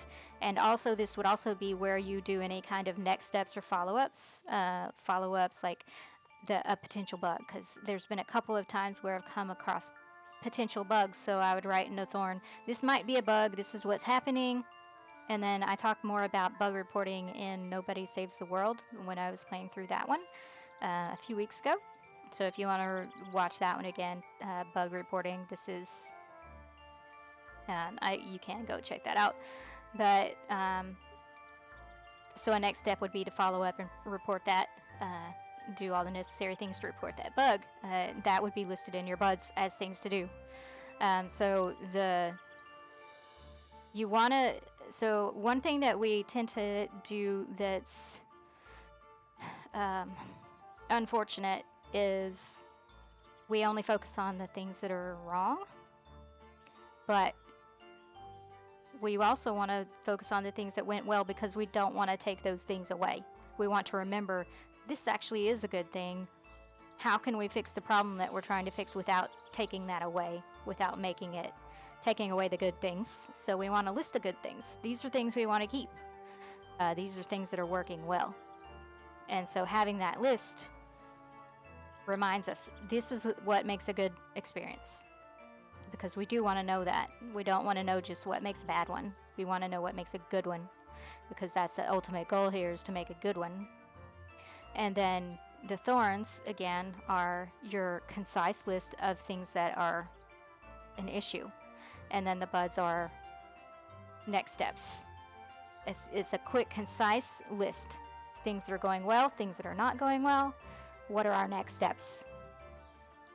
And so when we have these in a very concise format like this, as opposed to a report, this written out report that is our habit to do, these long reports, is when we need to go and do a bigger thing, because what Rose Thorn Bud is good for is for quick analysis that we can go back and synthesize later into a much bigger thing.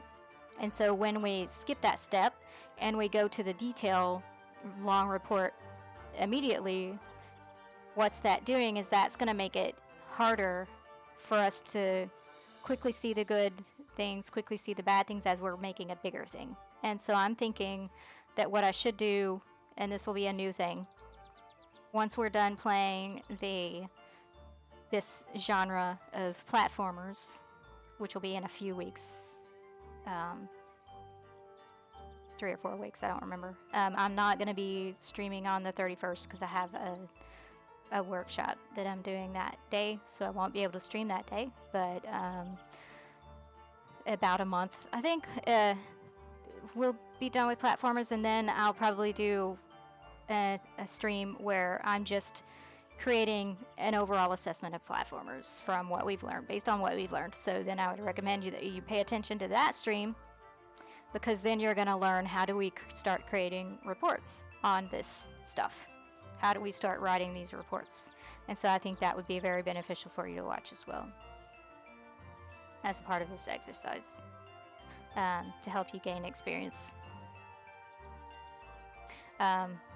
So let's do the one for today, now that I've gotten kind of off subject, but not off subject. Okay, so what are the things that went well? Music creates an adventurous atmosphere. And I'm doing it in, I'm also doing it in current tense, present tense, because this is the present tense. It's like a mindset that I like keeping. I don't think that it's required that you do it this way, but it helps me to remember this is the current state. This is what's presently happening with this thing. It hasn't been fixed. It hasn't changed. This is current state. And so I think we can see a change history somewhere in here as well. Yeah, history. So we can see when we did things.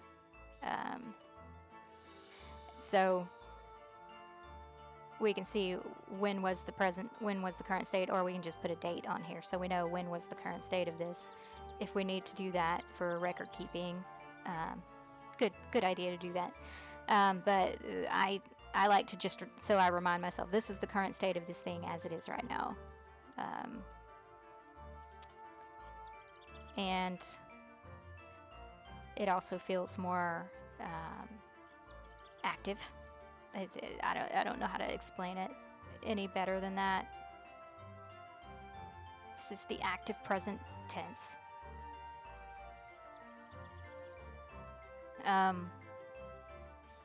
So the environment design, the lighting, sound effects that you can hear in the background, those sound effects, the sounds of nature. Nature seems to be a very big part of this game, as part of that story that's being told here, that we probably see more of as we play the game, why nature is such a big aspect of this. Maybe there's a story there. But thinking about those things, everything working together, all of the sound, all of the NPC behaviors, all of the everything works together cohesively to create this story and this experience. And when something is off, you notice, even though you don't always notice what it is that's off, you do notice, and that can break that narrative dream, that can break you out of that immersion. And so paying attention to those things is very important, and they have done a very good job of doing that, of using all of those things to work together to create the mood of the game, the tone and the mood of the game.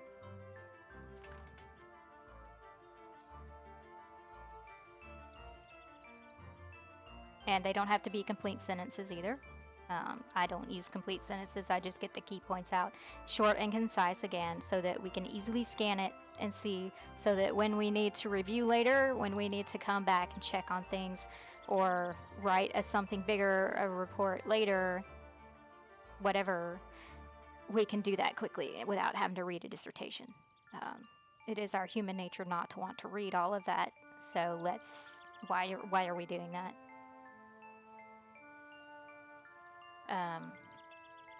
Why are we making it hard for ourselves? But when we are communicating, that's just for us. So when we're communicating with a client or a stakeholder or some kind of audience, investors, whatever, we do want to take the time to be more cohesive and more clear on what it is we're saying. But even in that case, we want it to be concise and to the point. We don't want to ramble. We want to be very clear and very concise and explain the whys. It's important to explain the whys when you get to that point, and we'll go over that once we're done with platformers. I'll do an example of that so that you can see what that's like. So environment, design, lighting, mood, these are good things that we're focusing on right now. The character I like the character designs and the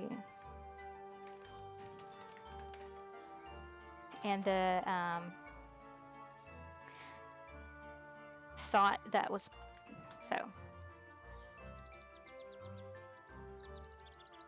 First of all, the character designs,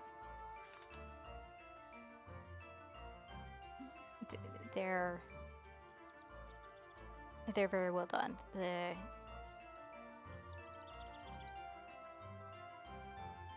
I don't know what else to say about that.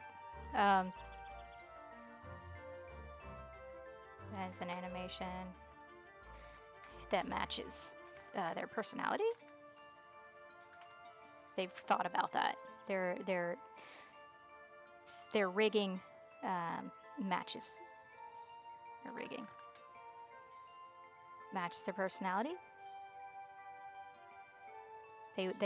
Those are things that you have to, and it's much more important in XR, in VR specifically, and I'll make a note of that, share that resource as well. NPC behaviors are very important in VR, much more so than in 2D games, because there were some weird things that was happening with the animations when they would jump and so forth, and it would kind of freeze in a weird position.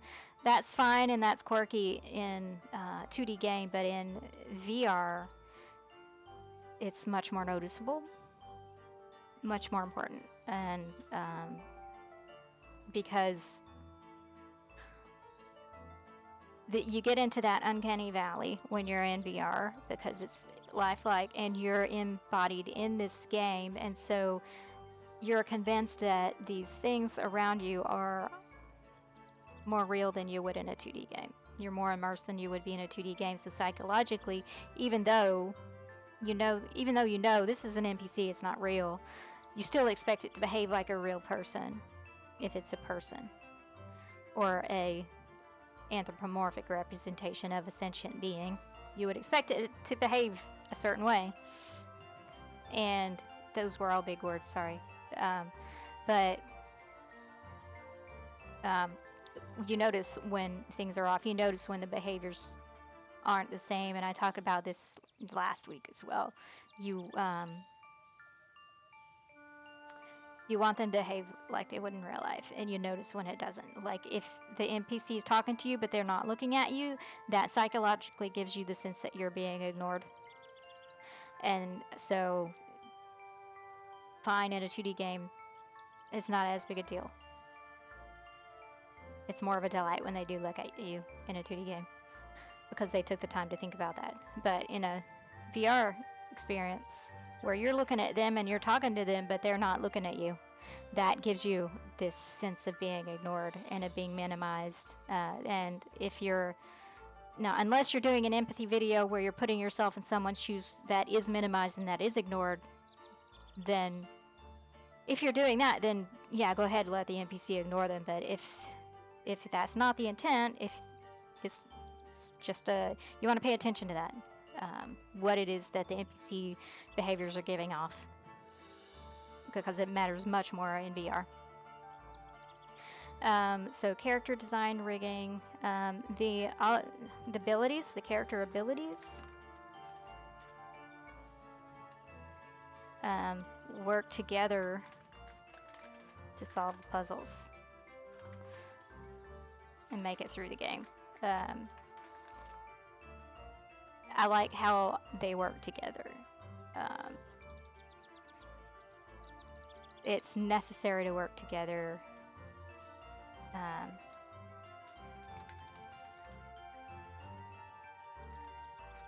You can't solve everything with just one character, because like we saw, we couldn't fight with you can shoot things from a distance with the entrepreneur, I think is what she called herself, but the wizard, I didn't know of any abilities that the wizard could use to fight, but the wizard could do other cool things like levitating and so forth. But I was trying to levitate the enemies, but I wasn't able to, and he was taking too much damage, so I quickly switched him to the knight, and the knight was able to fight. And the knight was able to take more damage because of the armor and the shield. So they had to work together to get through it, and that is a good way of learning teamwork and using teamwork to solve problems. And it would be, and I'll probably do another series in the future, but I need other people to help with it, is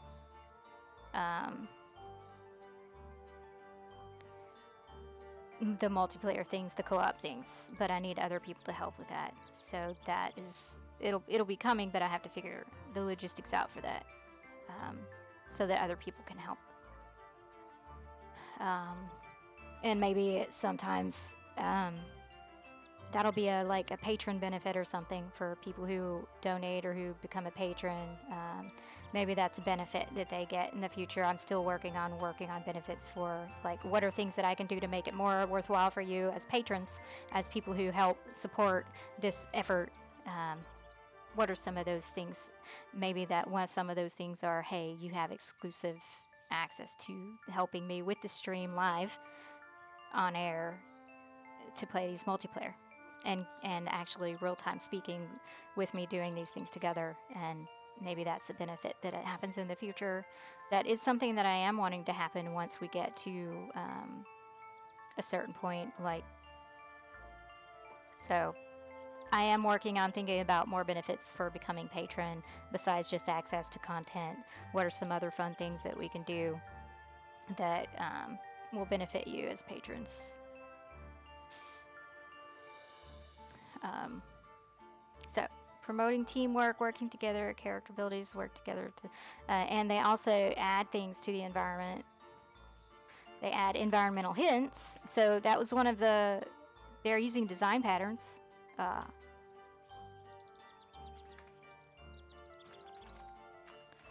In the environment to hint about the puzzle, about how to solve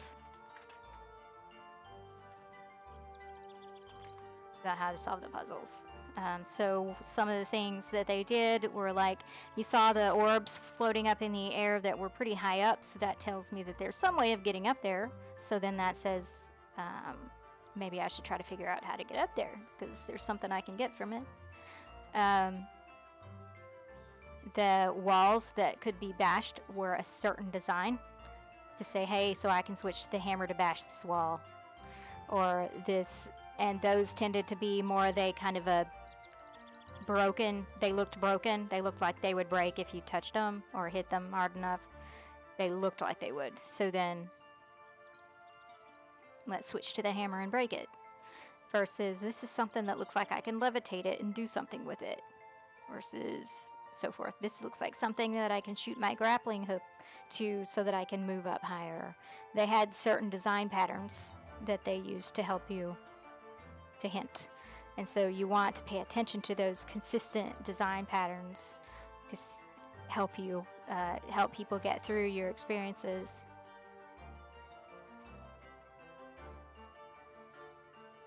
Like there were piles of those crates, and we knew that the dude worked with boxes. So, okay, so let's switch to the wizard, the wizard, and he's gonna be able to use these somehow.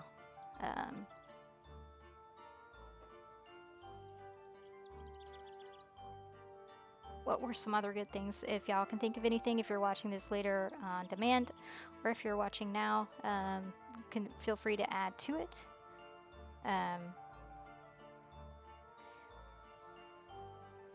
And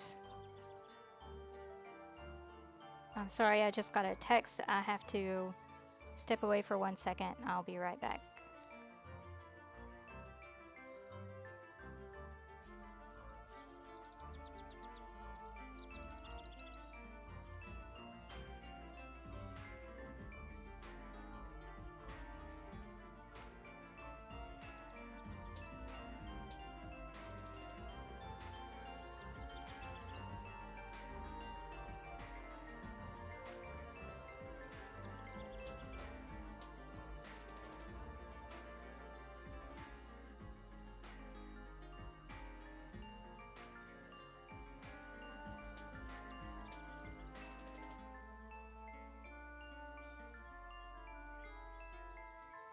Okay, I'm back.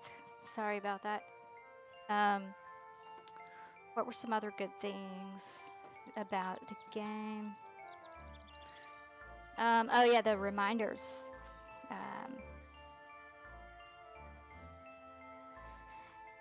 So if no activity, so after a certain amount of no activity,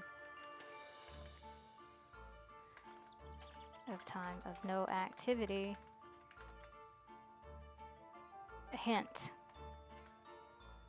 will show. And this is one of the things that I mentioned in, I think it's memory cues and tooltips.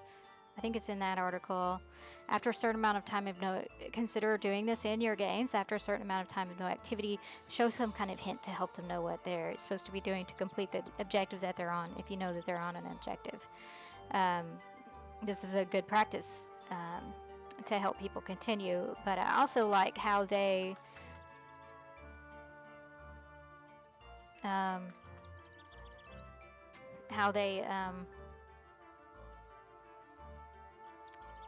did it in a way that didn't break immersion. They made it a part of the story.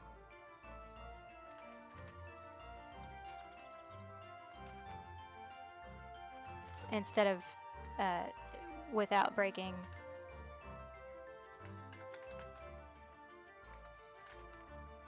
that narrative dream. And what I mean by narrative dream is when you are in a story, when you're in an immersive experience, your mind is taken elsewhere. When you're reading a book, anything, well, your mind is taken elsewhere. And this comes from writing, from writing. This concept of the narrative dream, that if something happens, if the author wrote something a certain way, or if some kind of loud noise in reality happens outside of that, it can break that narrative dream that you're in, that other world. It brings you back to reality. And we want to minimize that when it's not necessary to bring you back to reality. Try not to do that, because that's all part of that immersion. You want to avoid breaking that immersion, especially in VR. So how can you do that? How can you remind them of things? How can you create these experiences that show these tooltips or remind them how to do something or what their objective is without breaking that immersion? And let me just add that word, immersion. Because nobody else besides me knows what a narrative dream is, I don't think. I don't know. Maybe they do. It's a term that I came up with at some point. I don't know. I don't know where I found it. I thought I got it from Anne Lamott, Bird by Bird, which is a very good book. I'll include it. It is about writing, creative writing.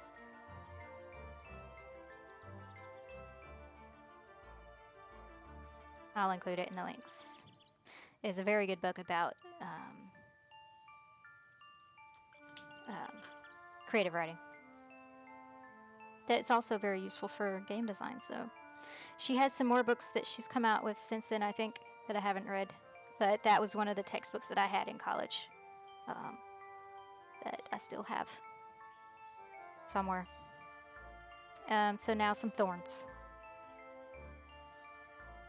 What were some things that didn't go well? What were some low points? What did I not like? So one of the things was there's no manual progression of dialogue. And you want to allow manual progression of dialogue for multiple reasons. And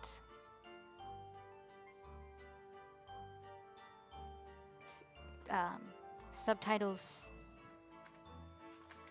don't show automatically. I'm going to add no option for manual progression of dialogue.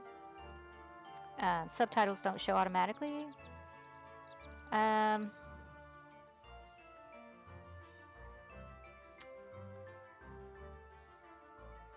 Not enough memory cue, and not enough tooltips of like what the actual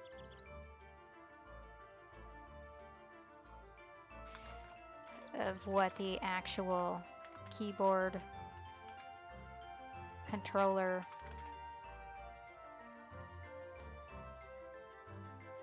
I don't like it when it like breaks in the middle of the word on Nero button.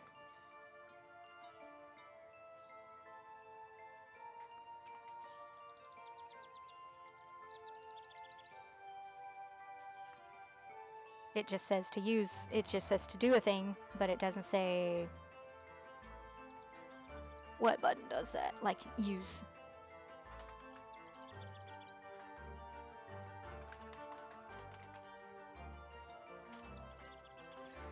Like that.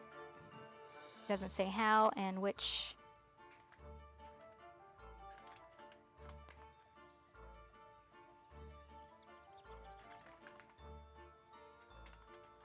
Combo or sequence, because that one had a sequence. So show the sequence. What is it? What am I supposed to do here? It did it sometimes, but not always. I don't have a horrible amount of thorns on this one because it's a good game. It's well designed. What was another thorn?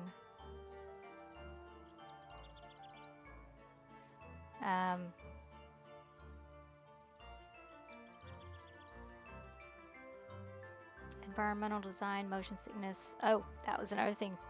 That was a Rose. Was they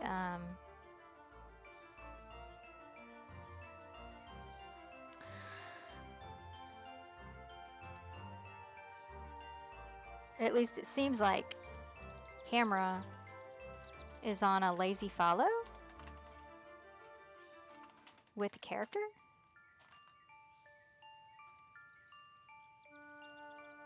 So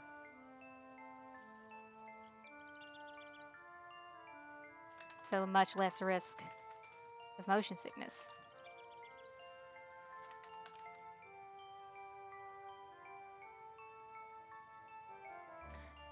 Okay, and some other thorns.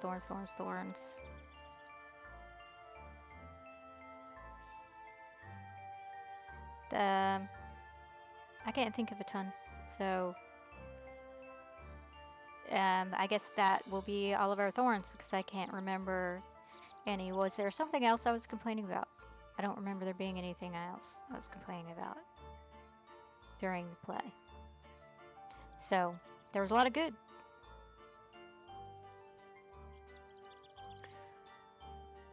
Oh, controllers. That was it.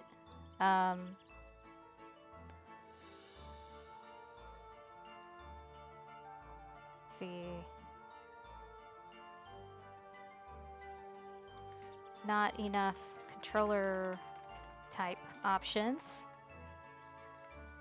Only Xbox. But even with that, so if using the Xbox option, still have to manually map the buttons for the Sony controller.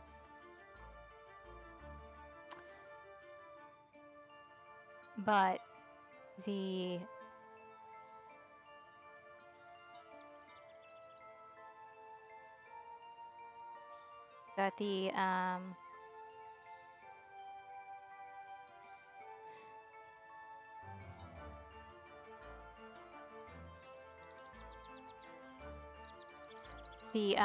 I'm thinking, sorry, I'm thinking of how to say this. So I still had to manually map the buttons for Sony.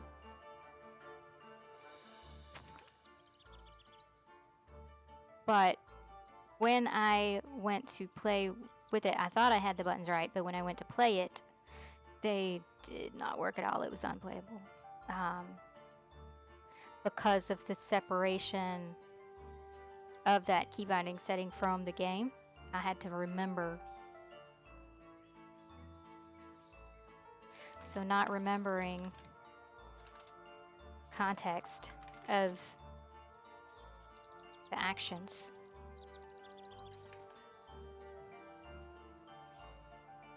means that results, I guess, results in very it results in an unusable, not remembering the context of the actions that went with each of the buttons. So I'm just thinking, okay, this is grab, this is jump, this is move, this is shoot, this is this kind of ability. The arrow versus the grappling was the major problem.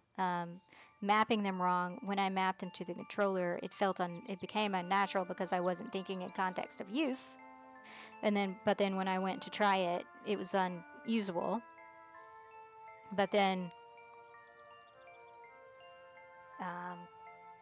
and I didn't demonstrate that. Maybe I could try to demonstrate that real quick, but it's unusable controller interactions. I got tired of it and just stopped messing with it and went back to keyboard. So let me see if I can demonstrate it real quick.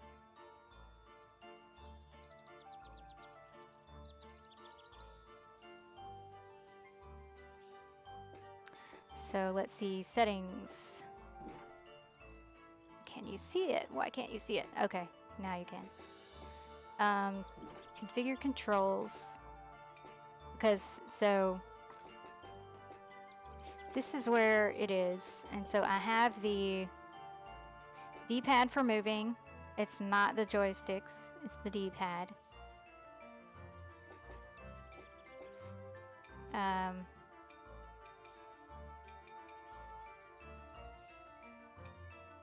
And here's another problem, is that AB, I'm on a Sony, so I don't have AB. I have circles, I have shapes.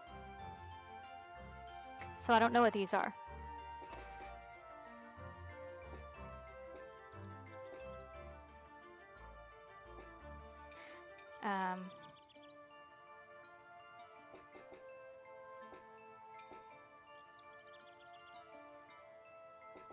And I don't even understand what this means. Add clear.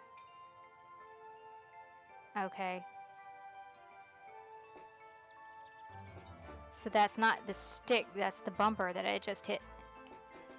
That's a completely different meaning. Gameplay menu should be Yeah, so I hit the options button, which means start on the Xbox. So there's this cognitive load going on because I'm having to figure out what is the controller button for the Xbox versus the Sony. Again, I don't have an Xbox controller. I don't want to buy an Xbox controller just to learn it. There should be an option for a Sony controller. And so then when I get to the actual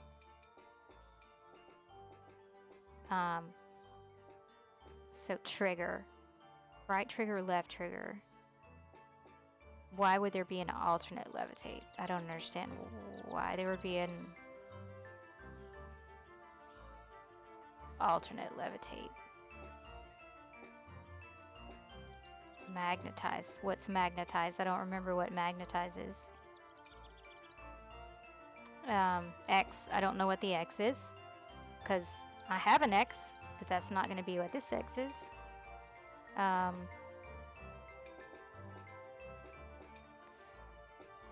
Okay, it's the square. So this trying to figure out what does each do. I don't even want to mess with it because now I can't try it to go see, does this even work? Is this even going to be usable when I play? Why? I'm assuming that's this triangle. Yes, that's the triangle. And why is there a stick press? I hate the interactions that are stick press because physically those are more cumbersome. So I would recommend not doing a stick press on anything in VR because it's just going to increase the risk of error. Because when you press on a joystick, it's going to end up accidentally moving the joystick as well. So then you're going to have some accidental interactions happening. And you don't want that. So you want to prevent that. That's where back to error prevention and recovery is try to create these interactions in a way that is going to be easy and reduces the risk of accidental clicks, accidental interactions. And so the low gravity arrow, I don't remember which one that was. And I don't know why there's an alternate button for it either.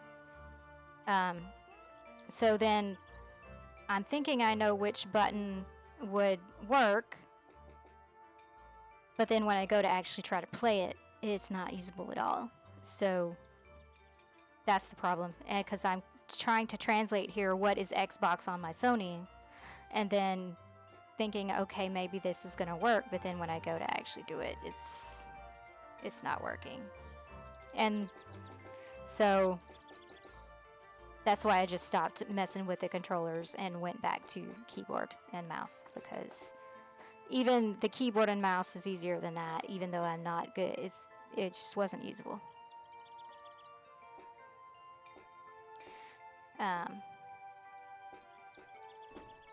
So yeah. So that's what that's about. So let me get back in the browser. Okay. So that's what I meant by that. It just became unusable, and I didn't have the patience to try to translate it to figure it out. So that's why I switched to keyboard.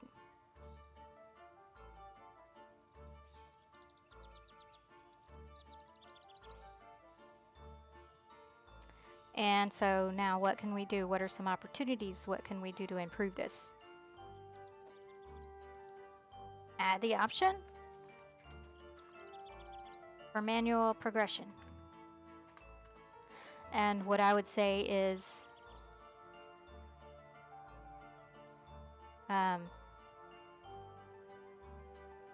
default it to on.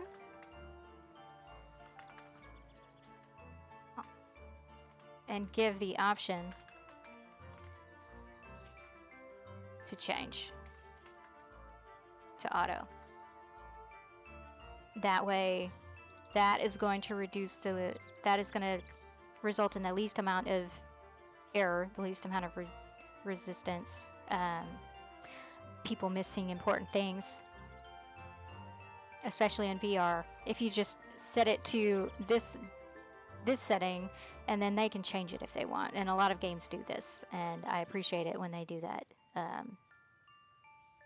just let them have the option to change to auto progress. Let them choose. And it can be contextual in there with it as it's going, so they don't have to go change it in a settings menu. Give them the option there in context. Here, I'll add that in context. So at the time, without having to go to a menu. And so ideally you want each thorn to have at least one bud, so that you're addressing all of the things. And again, the buds aren't, they're not,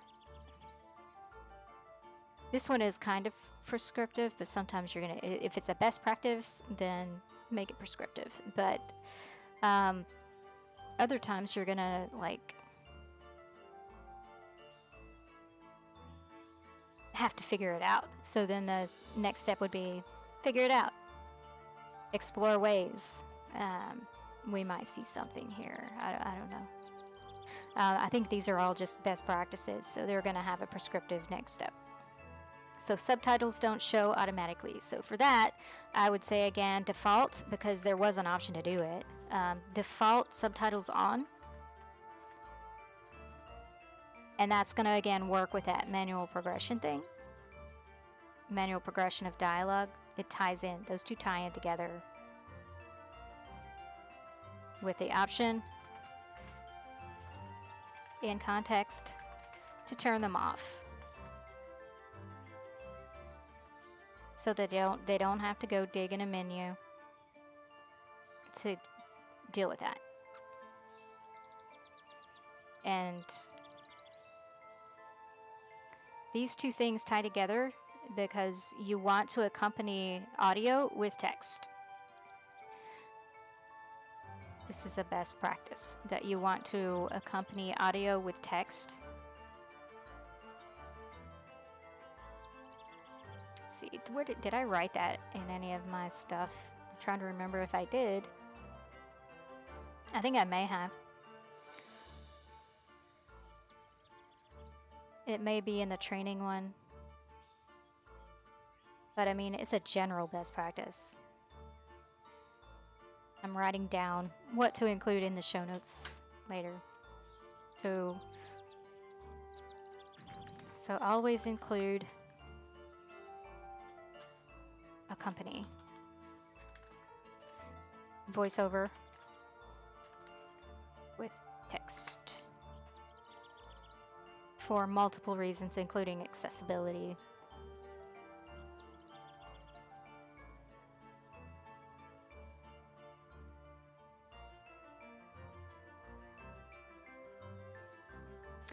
Okay, so not enough tooltips of what the keyboard or controller to use. And I've got these two together because it's the same. So I'm just putting things together in context. You'll see that the separate issues are separate, and I should visually separate them more than they are right now. Here. So that they are more visually separated here, so it's more clear.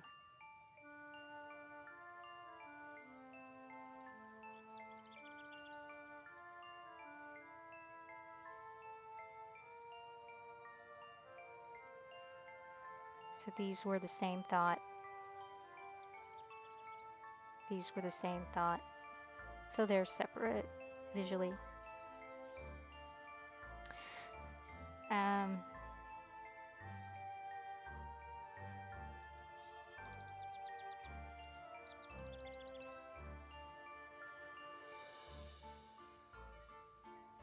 Okay, so not enough tooltips of what keyboard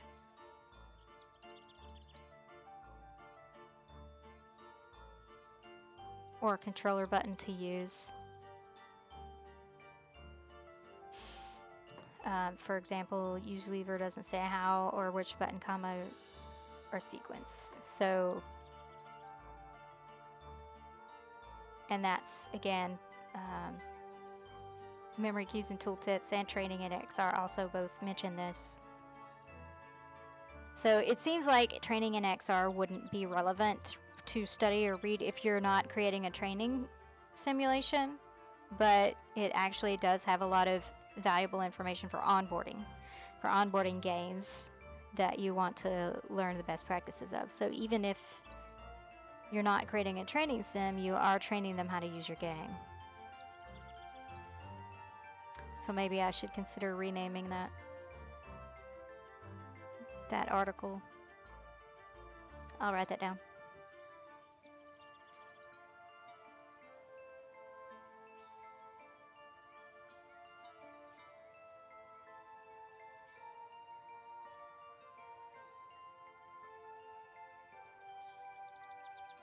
Okay, so.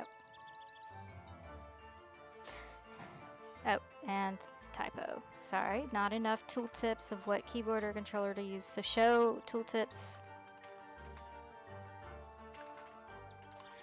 in context when needed. Include the button or include the button needed to perform the action in the tooltip somehow. And I'm not saying specifically how. There are multiple ways to do it. You could do it visually. You could do it with words like they were doing. There are multiple ways to do it. I would say that the path of release resistance is a combination of both visual and text to make it that much more clear. And there are excellent ways of doing that in XR. Showing the controllers and the tooltips if you've ever played the game. First Steps, the Oculus onboarding, you'll see that they have the controllers ghosted in your hands and it shows which button to use. It highlights it and it tells you, and it has a tooltip coming from it. So it's got all of these things in combination to show you which button to use, because people are generally not used to those controllers when they first get it. And this is one of the onboarding tutorials for Oculus. So teaching you how to use the controllers and what button does what. And then that consistency, that was another thing about consistency across. One of the best practices of gaming is having consistency of buttons across games based on the platform and based on regional settings for the platform. Those things help reduce cognitive load and physical load, physical cumbersome nature of the game. They're all good best practices to keep in mind. So not enough control type options, only Xbox. So I would say add more controller types. Give options for main controller types for the major players. That could be wrong, so don't use that word. For the major types, Sony, Xbox, and Nintendo.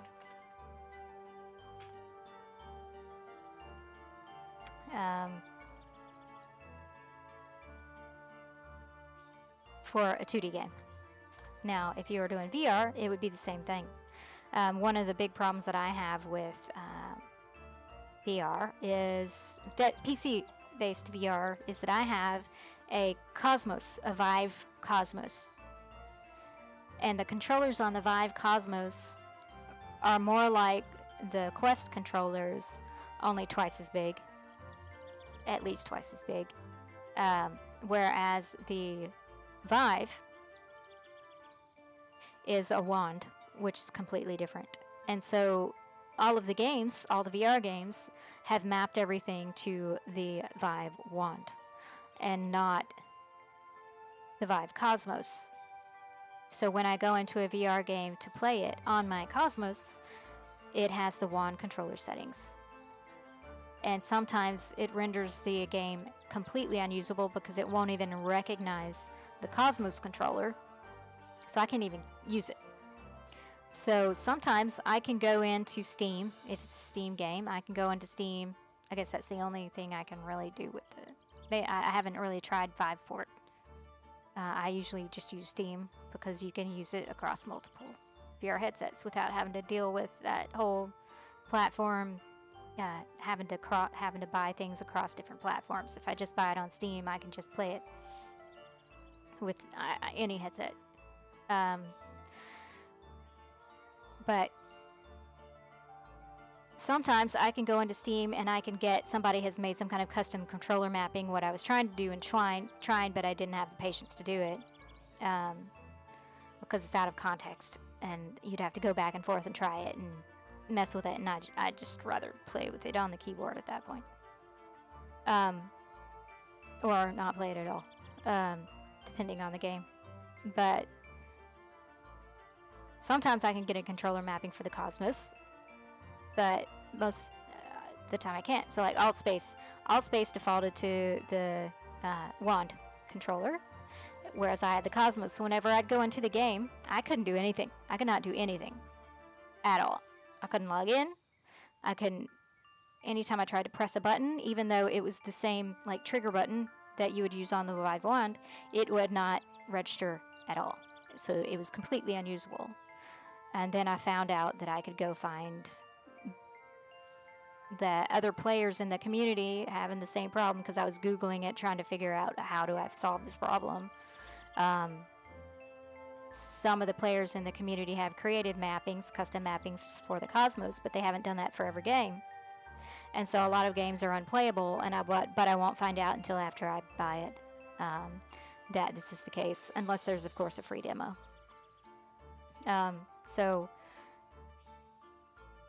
And I don't always have the patience to go in and deal with that, so I might return the game if it's one I pay for.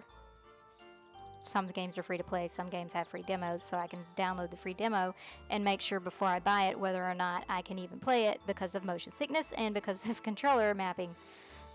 So you want to pay attention to your controller mapping and give people options. This goes back to flexibility.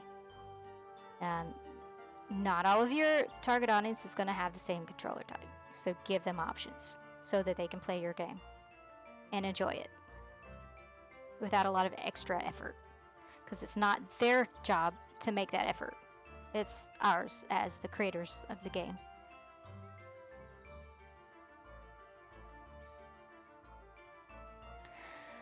So give the options for the major types, and then if using Xbox options, still have to manually map the buttons for Sony. So not remembering the context of the actions results in unusable controller interaction. So this one will help. Just give the options already. And then, but there's also another one. So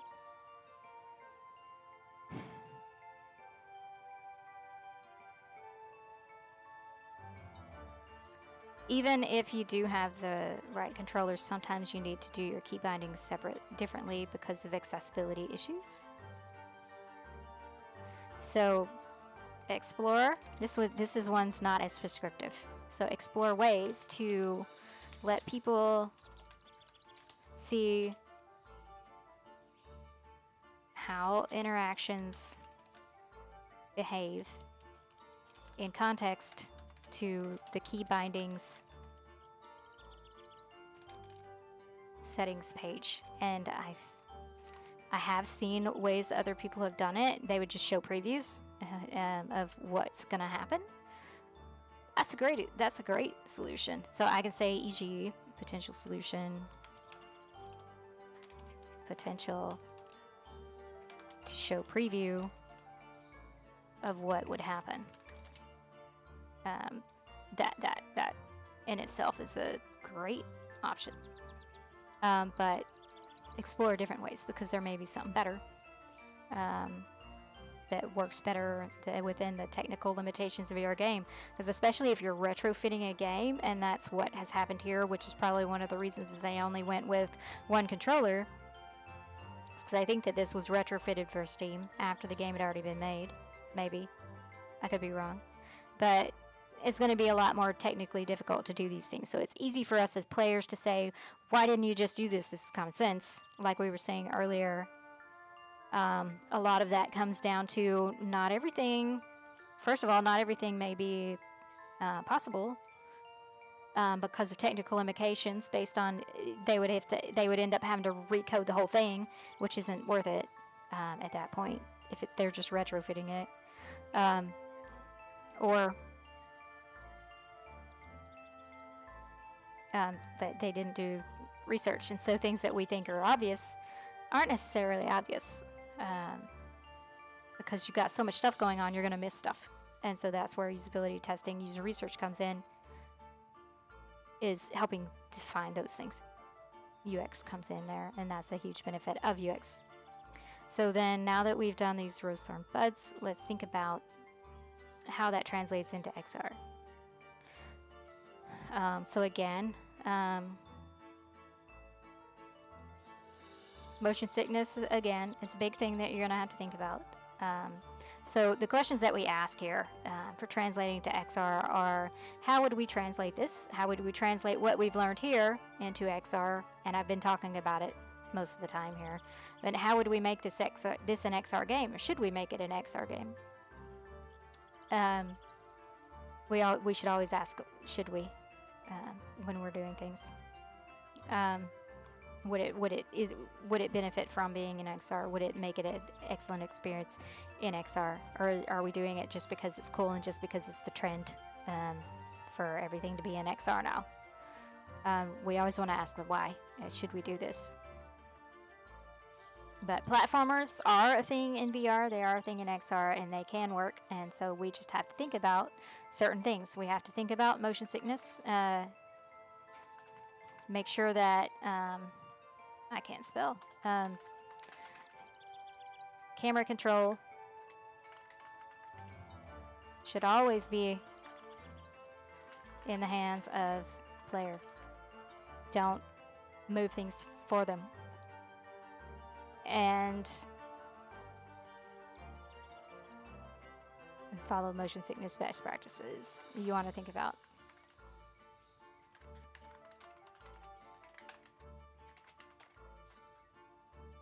Okay. You also want to think about, and we'll see this when we play. So there are platformer games that you can play that are first person. So you want to think about whether you want first person or a third person platformers in VR, in XR. Because if it's first person, you have a much greater risk of motion sickness. So you have to mitigate that.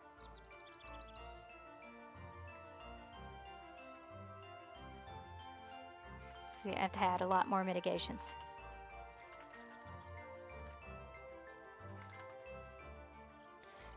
And if it's third person, it's not as big a deal, and we'll see. There are some various games that we're going to play. There are some platformer games that I looked up to see can we stream those, but looking at them, I saw, even though it was a third-person platformer in VR, which is, for me, that's more playable to me than a first-person platformer. Because again, if I'm going to get sick on a platformer in 2D, I'm absolutely going to get sick on a platformer in VR. So there are versions of third-person platformers out there that I was looking into but decided that I would not play because I could not play them without getting sick. Because even though they were in third person, they acted like the third person 3D platformers on 2D, in that the camera moved with the character. In XR, you don't want the camera to move with the character unless it's first person. Even then, you want the player to control the action, the motion. So let's see, let's write that down.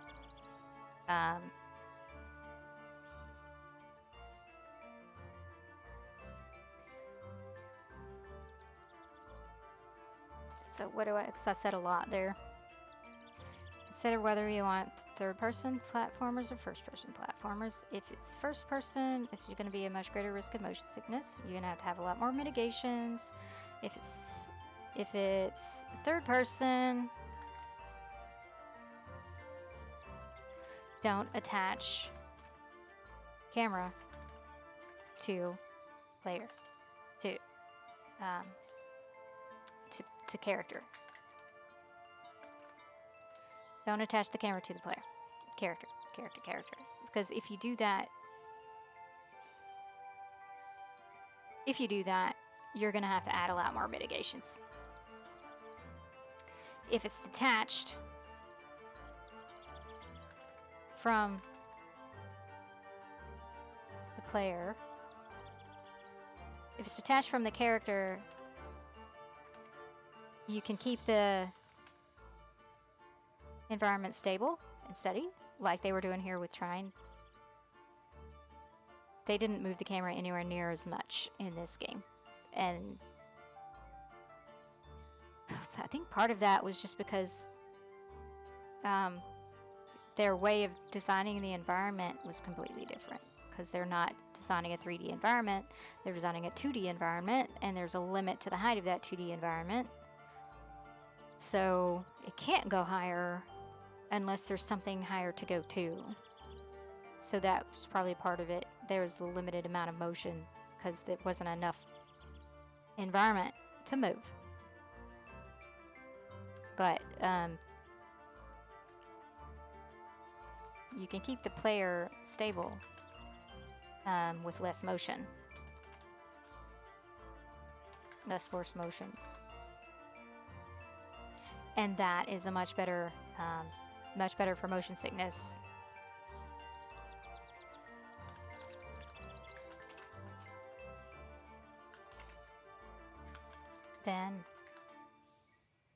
Than the other options. And hopefully we'll see that. Hopefully I picked the right games. I haven't played them before. I had to get some free demos because, again, I couldn't get Moss to work from the Quest to here or from the PlayStation to here. I already have 2 versions of it, and since they don't support cross-buy, I already have 2 versions of the game. I don't want to have to buy a 3rd version. So we're just not going to play Moss, even though it's the best one I could find. And since I can't, unless if you know how I can technically figure out how to get the sound and the video from my PlayStation to the stream so that it's easy, I'm gonna have to completely figure out another way of streaming for the place. Yes, you can, and I know it's possible, but do I have the equipment to do it?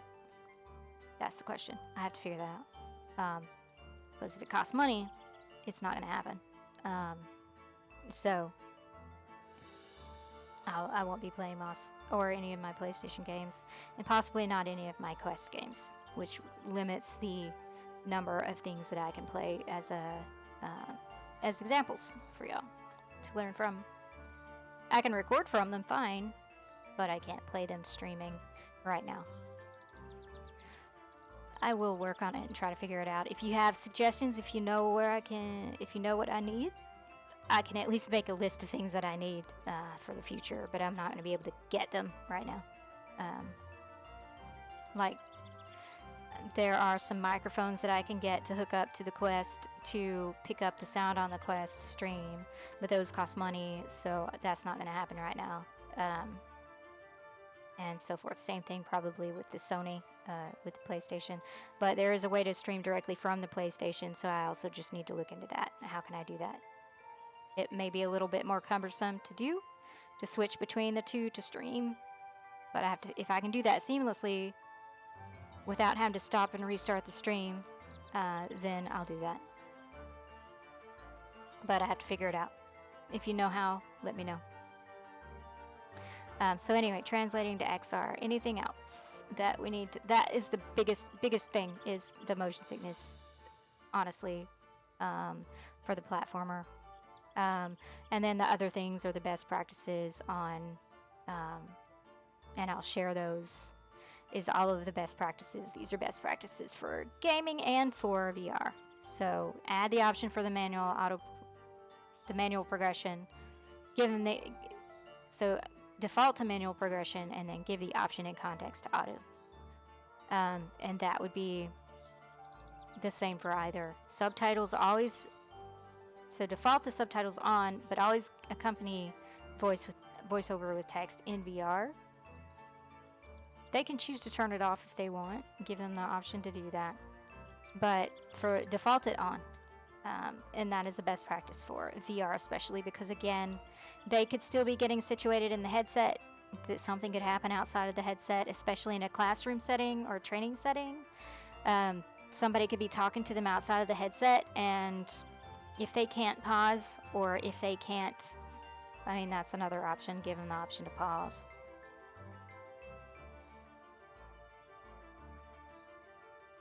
That could be like, let's see. But they can't rewind, so I mean, it's not going to completely show.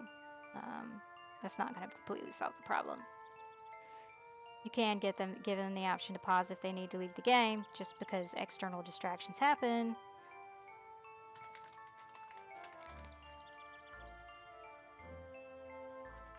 That, or stop and come back. Pick back up where they left off. This is especially for VR. And I think I talk about that in external distractions, so I'm going to add that to the list. This might be the same list from last week, for the most part, except for the annual mod book. We'll see. Oh, and Baobab Studios for, here, I'll write it down here. Look at how Baobab Studios handles cinematic experiences. Their motion, how they mitigate motion sickness.